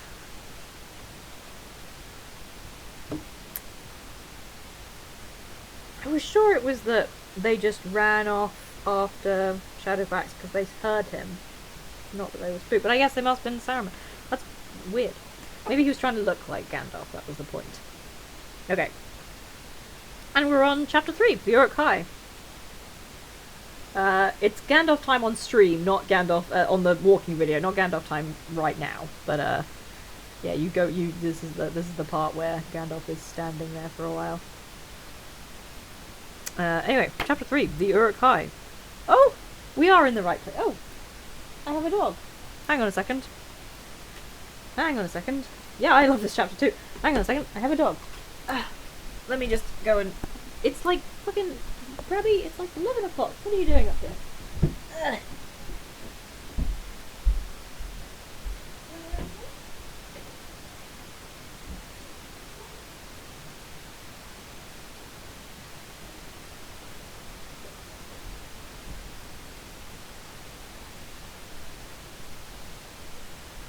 Give me 1 second.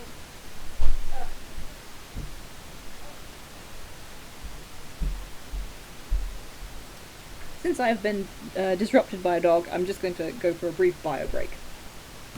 So we shall put our standby on.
Yes, yes, he's because he's started to like to go outside really late at night, so my parents have just started opening the door for him, the back door, which is right next to my room. So often he'll come back in, and then just come straight up and lie on my bed for a while. But he's unfortunately he went back to his own bed this time. Ah, okay. And we're back to our boys. We're coming back to our boys. It's interesting that this bit of the book, Tolkien is really putting more effort into what's the word? Characterful stuff. Like he's trying to make us like these characters now.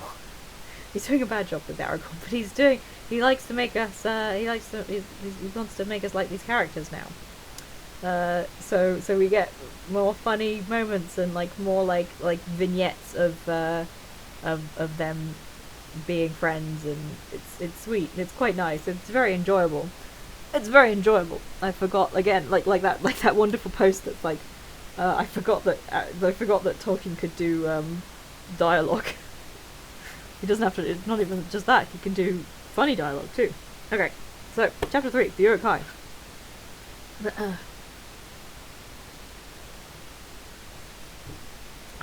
Wouldn't it be great if I made all the Uruks really posh,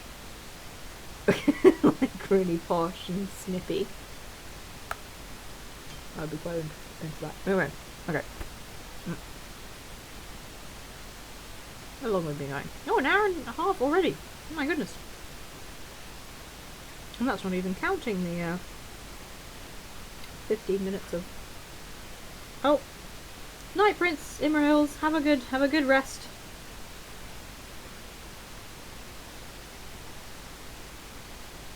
Okay. Pippin lay in a dark and troubled dream. It seemed that he could hear his own small voice echoing in black tunnels, calling, "Frodo, Frodo!" But instead of Frodo, hundreds of hideous orc faces grinned at him out of the shadows. Hundreds of hideous arms grasped at him from every side. Where was Merry? He woke. Cold air blew on his face. He was lying on his back. Everything was coming. Evening was coming, and the sky above him was growing dim. He turned and found that the dream was little worse than the waking. His wrists, legs, and ankles were tied with cords. Beside him lay Merry, white-faced, and with a dirty rag bound across his brow. All about them sat or stood a great company of orcs. Slowly in Pippin's aching head, memory pieced itself together and became separated from the dream shadows. Of course, he and Merry had run off into the woods. What had come over them? Why had they dashed off like that, taking no notice of old Strider? They had run a long way shouting. He could not remember how far or for how long. And then suddenly they had crashed right into a group of orcs. They were standing listening, and they did not appear to see Merry and Pippin until they were almost in their arms. Then they yelled, and dozens of other goblins had sprung out of the trees. Merry and he had drawn their swords, but the orcs did not wish to fight, and had tried only to lay hold of them, even when Merry had cut off several of their arms and hands. What? Fuck! For real? I forgot that! Hang on, wait! Hang on, really? Wait! Stop! Oh, the breaking text. Thank you so much. Thank you. Let's all take a moment. Merry cut off several arms and hands. Yes, the Bakshi version does seem to be very accurate.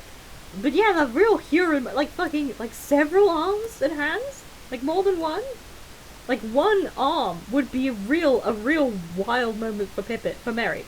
But Merry is like, no, I'll take all of you with me. I'm gonna take all of you with me. You want me?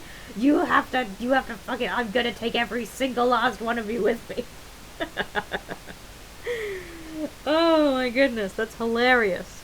And incredible.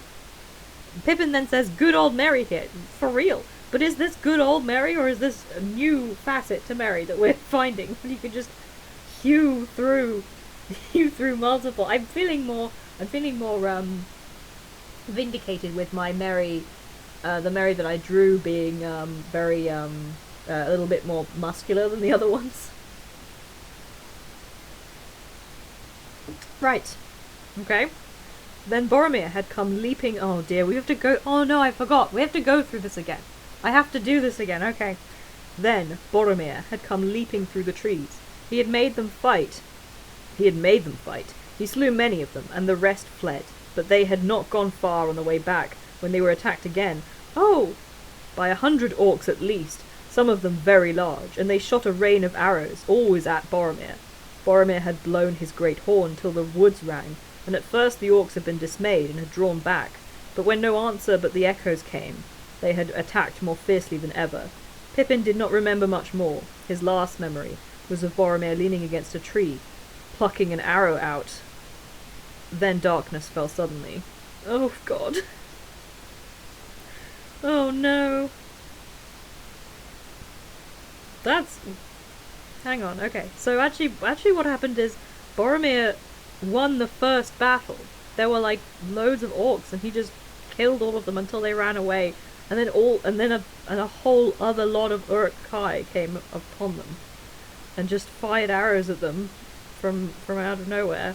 So really Boromir was fighting in like a situation where it was like him fighting Uruks as other Uruks fired arrows at him continuously. Oh. Yes, when no answer but the echoes came. He has to do it again to me. He has to do it again. He has to do it all over again. Not starting this book like that was not enough for him.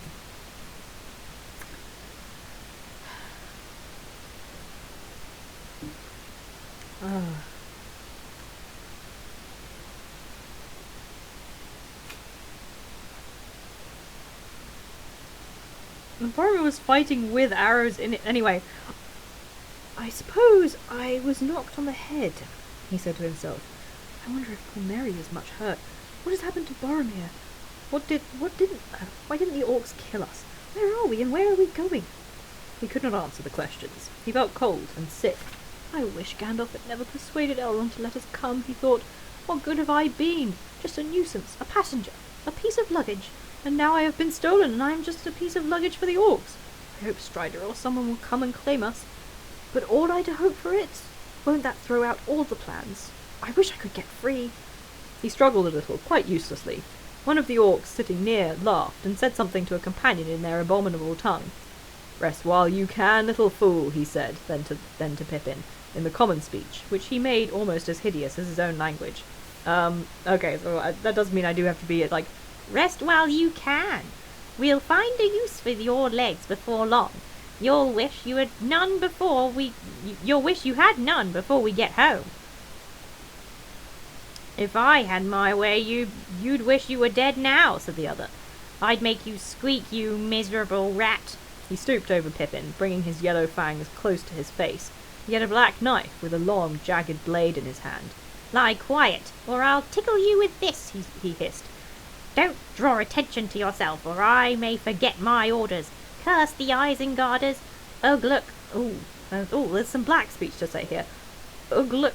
Ooh, Bakron Shah Pushtug, Saruman Glob, Hosh Sky.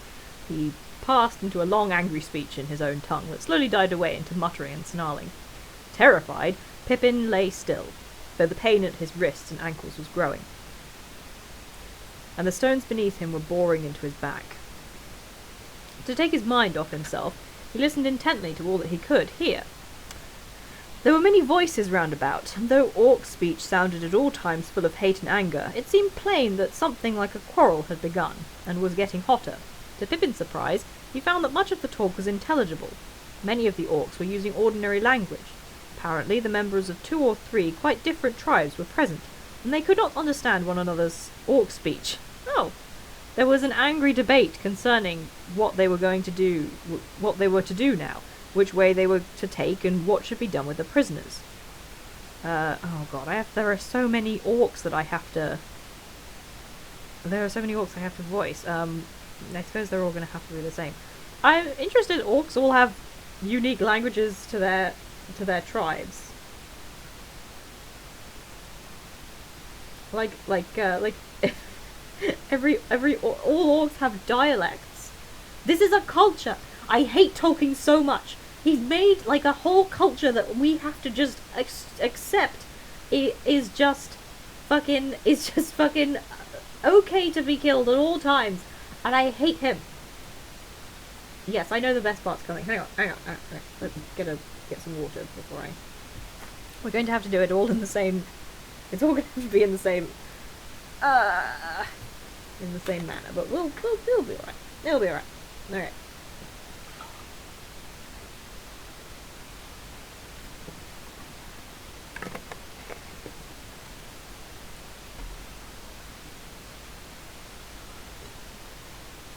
Yes, Raklos, every time Boromir's death is mentioned, it does get worse and worse.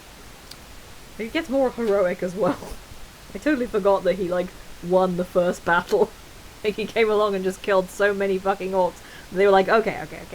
And then just a whole horde of Uruk-hai against a tired Boromir. That's what and the firing squad. That's what he needed to bring him down. My boy!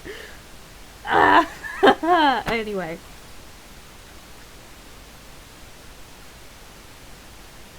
Yeah, they just have so many dialects because they're all from different tribes. It's just... Anyway. There's no time to kill them properly, said one. No time for play on this trip. Well, that can't be helped, said the other. But why not kill them quick? Kill them now. They're a cursed nuisance. We're in a hurry. Evening's coming on, and we ought to get a move on. Orders, said the third voice in a deep growl. Kill all, but not the halflings. They are to be brought back alive as quickly as possible. That's my orders. What are they wanted for? Asked several voices. Why alive? Do they give good sport? No. I heard that one of them has got something that's wanted for the war. Some elvish plot or other. Anyway, they'll both be questioned. Is that all you know? Why don't we search them now and find out? We might find something that we could use ourselves. That is a very interesting remark, sneered a voice softer... That is a very interesting remark, sneered a voice softer than the others, but more evil. I may have to report that. The prisoners are not to be searched or plundered. Those are my orders. And mine too, said the deep voice. Oh, sorry, hang on, deep voice. And mine too, said the deep voice. Alive and as captured, no spoiling. That's my orders. Not our orders, said one of the earlier voices. We have come all the way from the mines to kill and avenge our folk. I wish to kill and then go back north. Then you can wish again, said the growling voice. I am Ugluk. I command. I return to Isengard by the shortest road. Is Saruman the master of the Great Eye? Said the evil voice. We should go back at once to Lugbers. If we could cross the great river, we might, said the other voice, but there are not enough of us to venture down to the bridges. I came across, said the evil voice.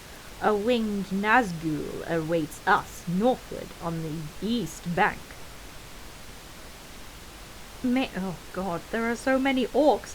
Maybe, then you'll fly off with our prisoners and get all the pay and praise in Lugbers and leave us to foot it as best we can through the horse country.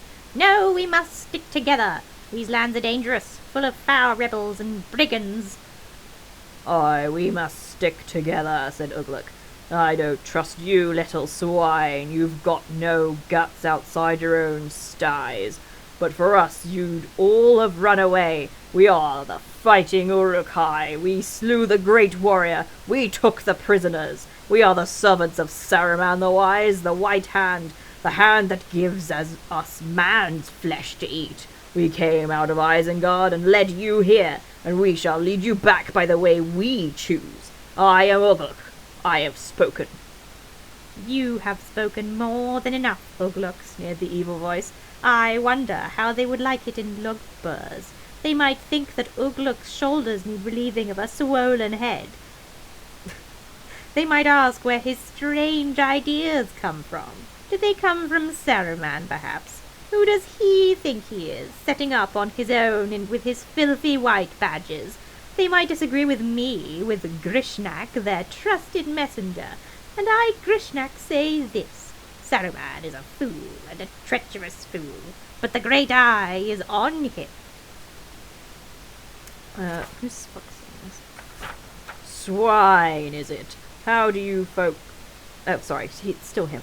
Swine, is it? How do you folk like being called swine by the muckrakers of a dirty little wizard? It's orc flesh they eat, I warrant. Many loud yells in orc speech answered him, and the ringing clash of weapons being drawn. Cautiously Pippin rolled over, hoping to see what would happen.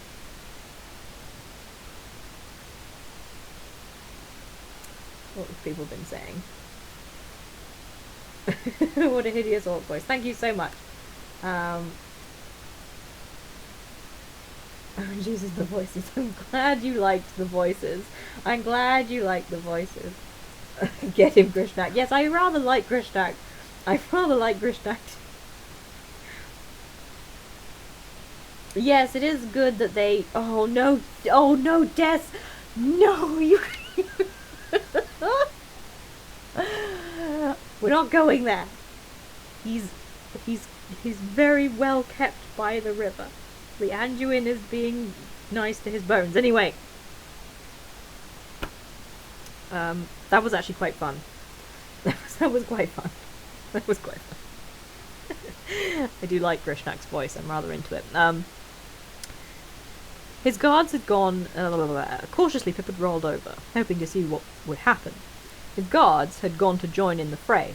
In the twilight, he saw a large black orc, no, probably Ugluk, standing facing Grishnak, a short, crooked-legged creature very broad and with long arms that hung almost to the ground. Round them were many smaller goblins. Pippin supposed that these were the ones from the north. They had drawn their knives and swords, but hesitated to attack Ugluk. Ugluk shouted, and a number of other orcs of nearly his own size ran up. Then, suddenly, without warning, Ugluk sprang forwards and with 2 swift strokes swept the heads off 2 of his opponents. Grishnak stepped aside and vanished into the shadows. The others gave way, and one stepped backwards and fell over Mary's prostrate form with a curse. Yet that probably saved his life, for Ugluk's followers leapt over him and cut down another with their broad-bladed swords. It was the yellow-fanged guard. His body fell right on top of Pippin, still clutching its long saw-edged knife. "Put up your weapons," shouted Ugluk, "and let's have no more nonsense. We go straight west from here and down the stair. From there straight to the downs, then along the river to the forest, and we march day and night. That clear?" Now, thought Pippin, if only it takes that ugly fellow a little while to get his troop under control, I've got a chance. A gleam of hope had come to him. The edge of the black knife had snicked his arm and then slid down to his wrist. He felt the blood trickling on his hand, but he also felt the cold touch of steel against his skin. The orcs were getting ready to march again, but some of the northerners were still unwilling, and the Isengarders slew 2 more before the rest were cowed. There was much cursing and confusion. For the moment Pippin was unwatched. His legs were securely bound, but his arms were only tied about the wrists, and his hands were in front of him. He could move them both together, though the bonds were cruelly tight. He pushed the dead orc to one side, then, hardly daring to breathe, he drew the knot of the wrist cord up and down against the blade of the knife. It was sharp, and the dead hand held it fast. The cord was cut. Quickly, Pippin took it in his fingers and knotted it again to a loose bracelet of 2 loops, and slipped it over his hands. Then he lay still. "Pick up those prisoners," shouted Ugluk. "Don't play any tricks with them. If they are not alive, then when we get back, someone else will die too. Sorry.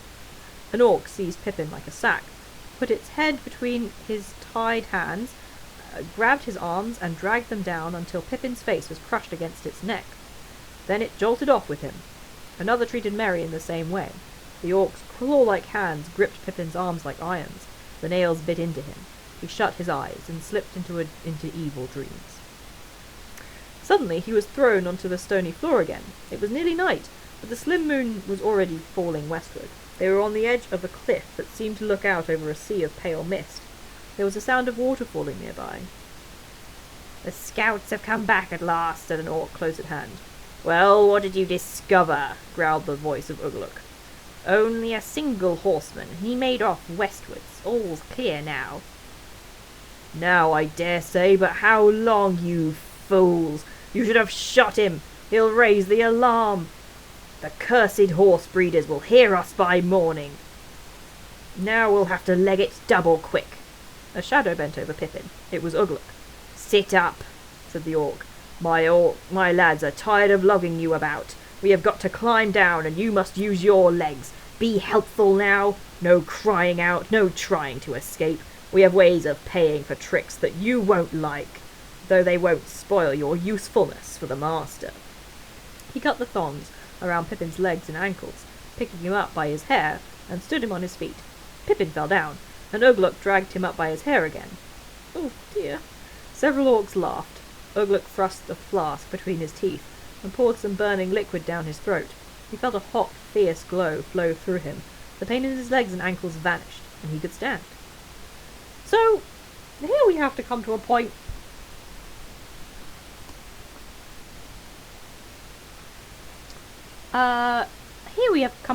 where orcs have fucking amazing medicine. Orcs are just orcs have it healed him instantly? Like instantly? That's wild. Enemy of Gadfly says, wait a second, if the orcs made a bunch of dialects and that's why they don't use the black speech, then does that make sense, does that make sense considering their turn from elves? Bracknell says, elves don't have that many dialects, and then Enemy of Gadfly says, I mean, yeah, but they do have a lot of linguistic development for how long they live, so it does seem kind of in keeping.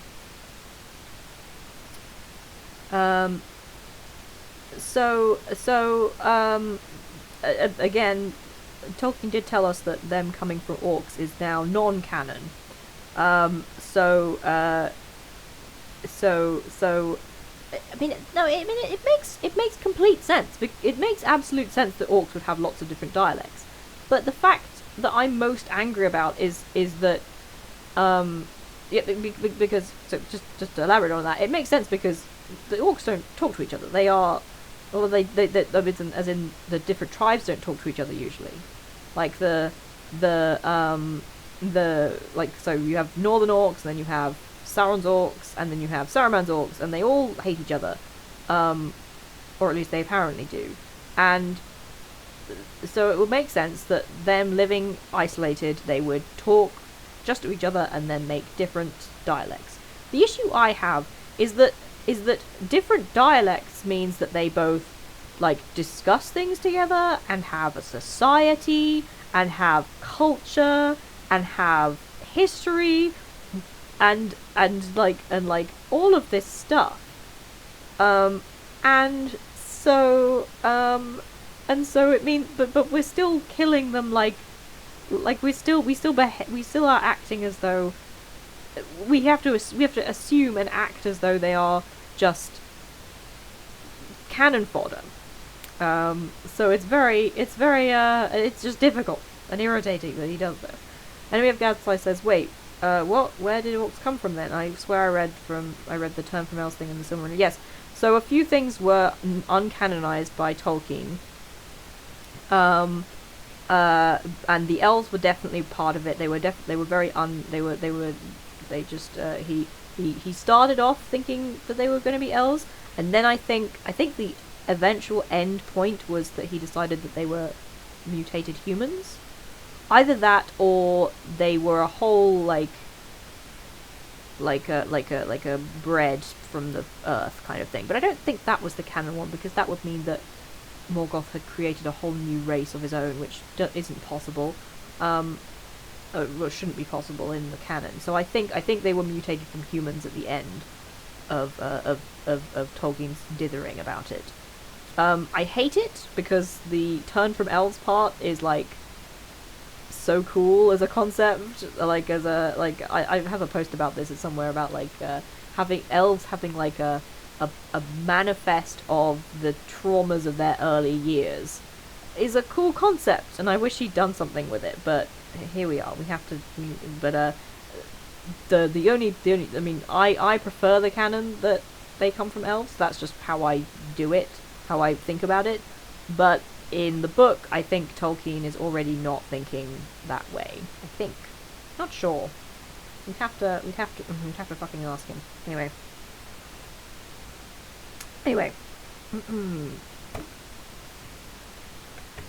It is very funny.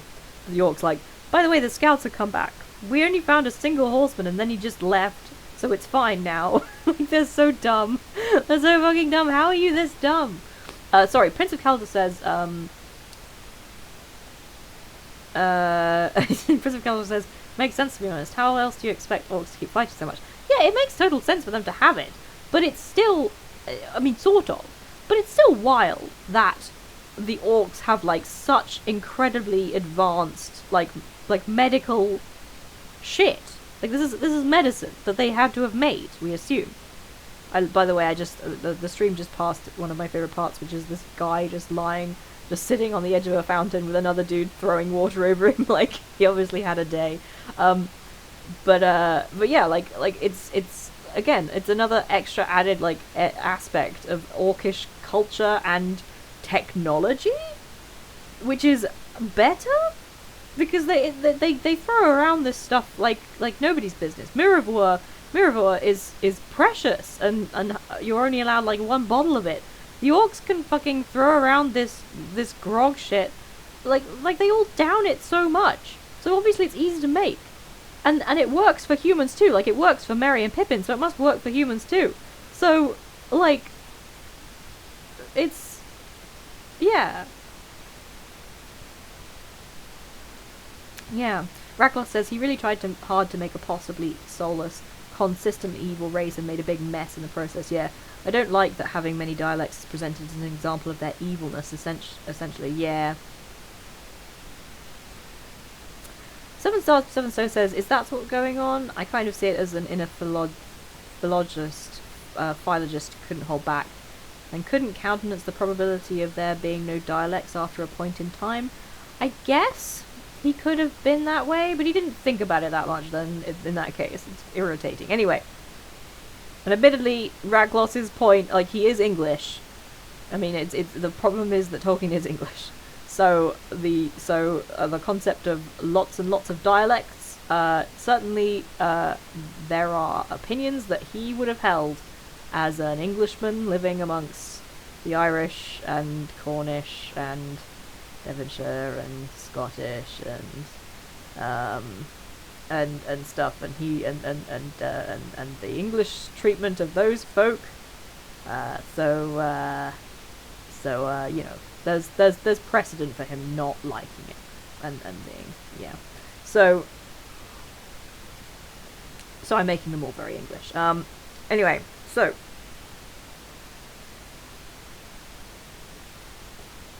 Blah, blah, blah, blah. Yes, the pain in his legs and ankles vanished. He could stand. Now for the other, said Ugluk. Pippin saw him go to Merry, who was lying close by, and kick him. Merry groaned. Seizing him roughly, Ugluk pulled him into a sitting position and tore the bandage off his head. There he smeared the wound with some dark stuff out of a small wooden box. Merry cried out and struggled wildly.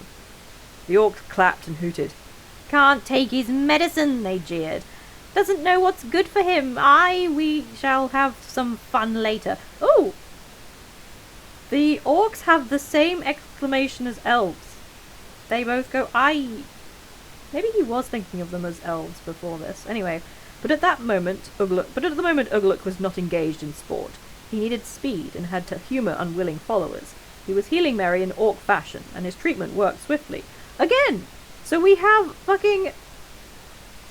both a drink that basically stops all pain and a salve that heals a head wound near instantly. Like, this is good this is very, very high level stuff. Yeah, anyway, so when he forced a drink up from his flask down the hobbit's throat, cut his leg bonds and dragged him to his feet, Merry stood up, looking pale but grim and defiant, and very much alive. The gash in his forehead gave him no more trouble, but he bore a brown scar to the end of his days. "Hello, Pippin," he said. "So, you've come on this little expedition too? Where do we get bed and breakfast?" "Now then, none of that," said Ugluk.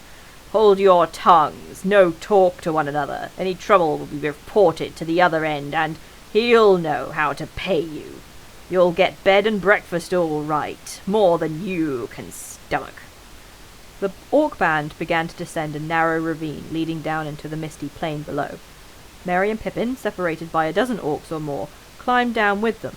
At the moment they stepped onto grass, and the hearts of the hobbits rose. "Now straight on," shouted Ugluk. "West and a little north. Follow Lugdash." I do like all their names.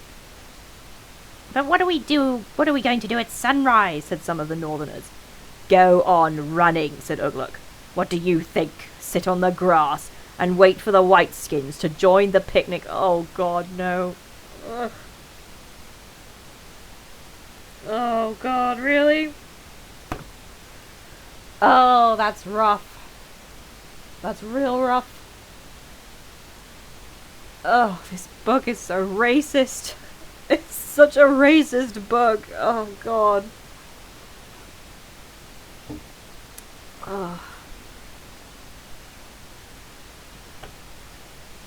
Anyway. But we can't run in the sunlight. You'll run with me behind you, said Ugluk. Run, or you'll never see your beloved holes again. By the white hand, what's the use of sending out mountain maggots on a trip only half trained? Run, curse you. Run while night lasts. You can empathise with Ugluk. You can empathise with Ugluk's issue here. Like, these are all very ill-trained. They're essentially civilians. It's just they like to eat humans, so they came along for the ride. You can empathise with Ugluk's like general frustration that he's been given this task, and now he has to deal with all these other. He really would rather kill them all. He's actually being very kind in not killing all of them, I would say. Ugluk's I'm into Ugluk. Anyway. Then the whole company began to run with the long loping strides of orcs.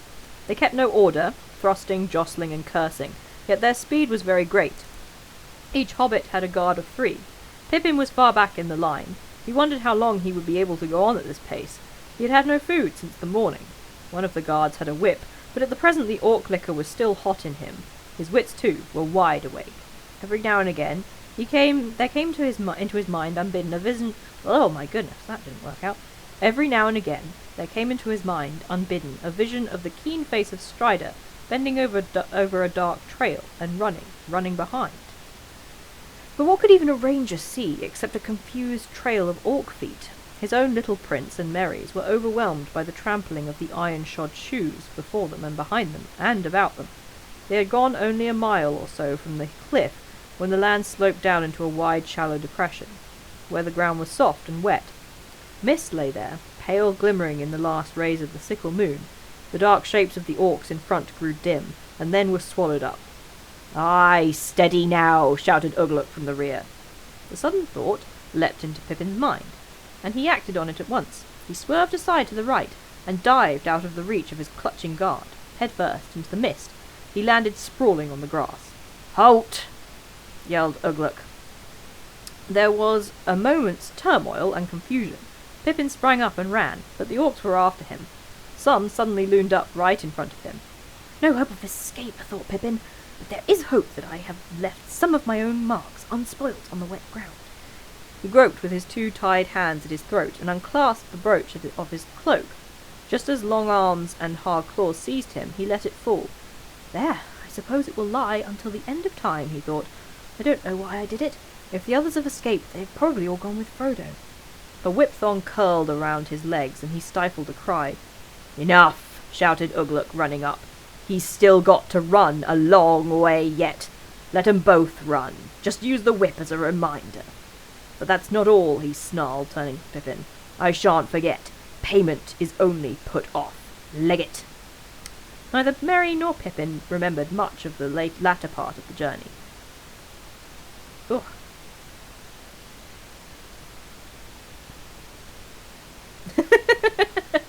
Ragnar says they're civilians, they just like to eat humans. Something you can totally say, apparently. Yeah, I mean, it's true. It's a true fact. True facts about orcs. These are true facts about the orcs. Well, I can't get that voice right, but it's a good ancient series on YouTube. True facts.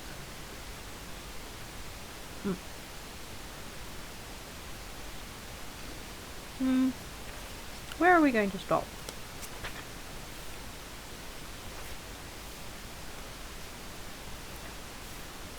Oh, this chapter is so good. It has so much good shit in it. Oh, and we stay with the hobbits for so long. That's wonderful. My boys. Yes. Excellent.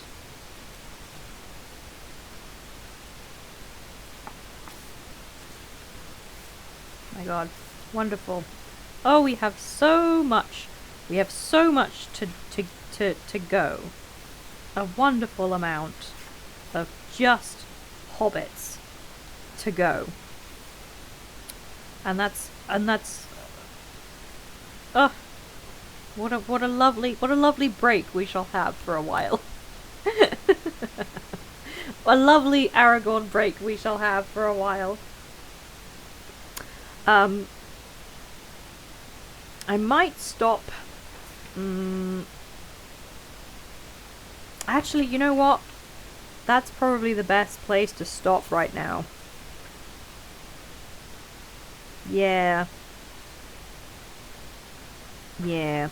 My head's a little bit off as well. I was going to say, we've only been going for 2 hours, but of course we had that 10 minutes beforehand, which are lost to time now.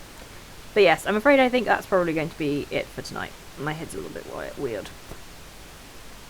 But I totally forgot how cool this bit is, and how much I love Merry and Pippin. Oh, good boys. And I totally also forgot that I actually really like the orcs. We're all very into. I'm still very into it. I think I'm on Grishnak's side just because he has such a funny little, such a funny little voice. But we're having a good time. Yeah. You're welcome. You all have good nights as well. Thank you so much for coming. And next stream will be so it's Tuesday today, Wednesday, Thursday, Friday, Saturday. Would Saturday work for everybody? I'm not entirely sure if Saturday would be good for the internet, but we could give it a try. Yeah.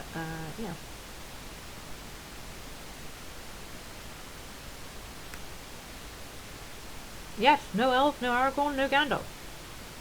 Superb. Good night, little hedgehog. I will try Saturday, but I would be a bit nervous about the internet then. So we'll give it a try, but we won't put it in stone. But okay. All right. Night, everybody. Have good nights and sleep well and all that, and have good days tomorrow. Right. Toodaloo.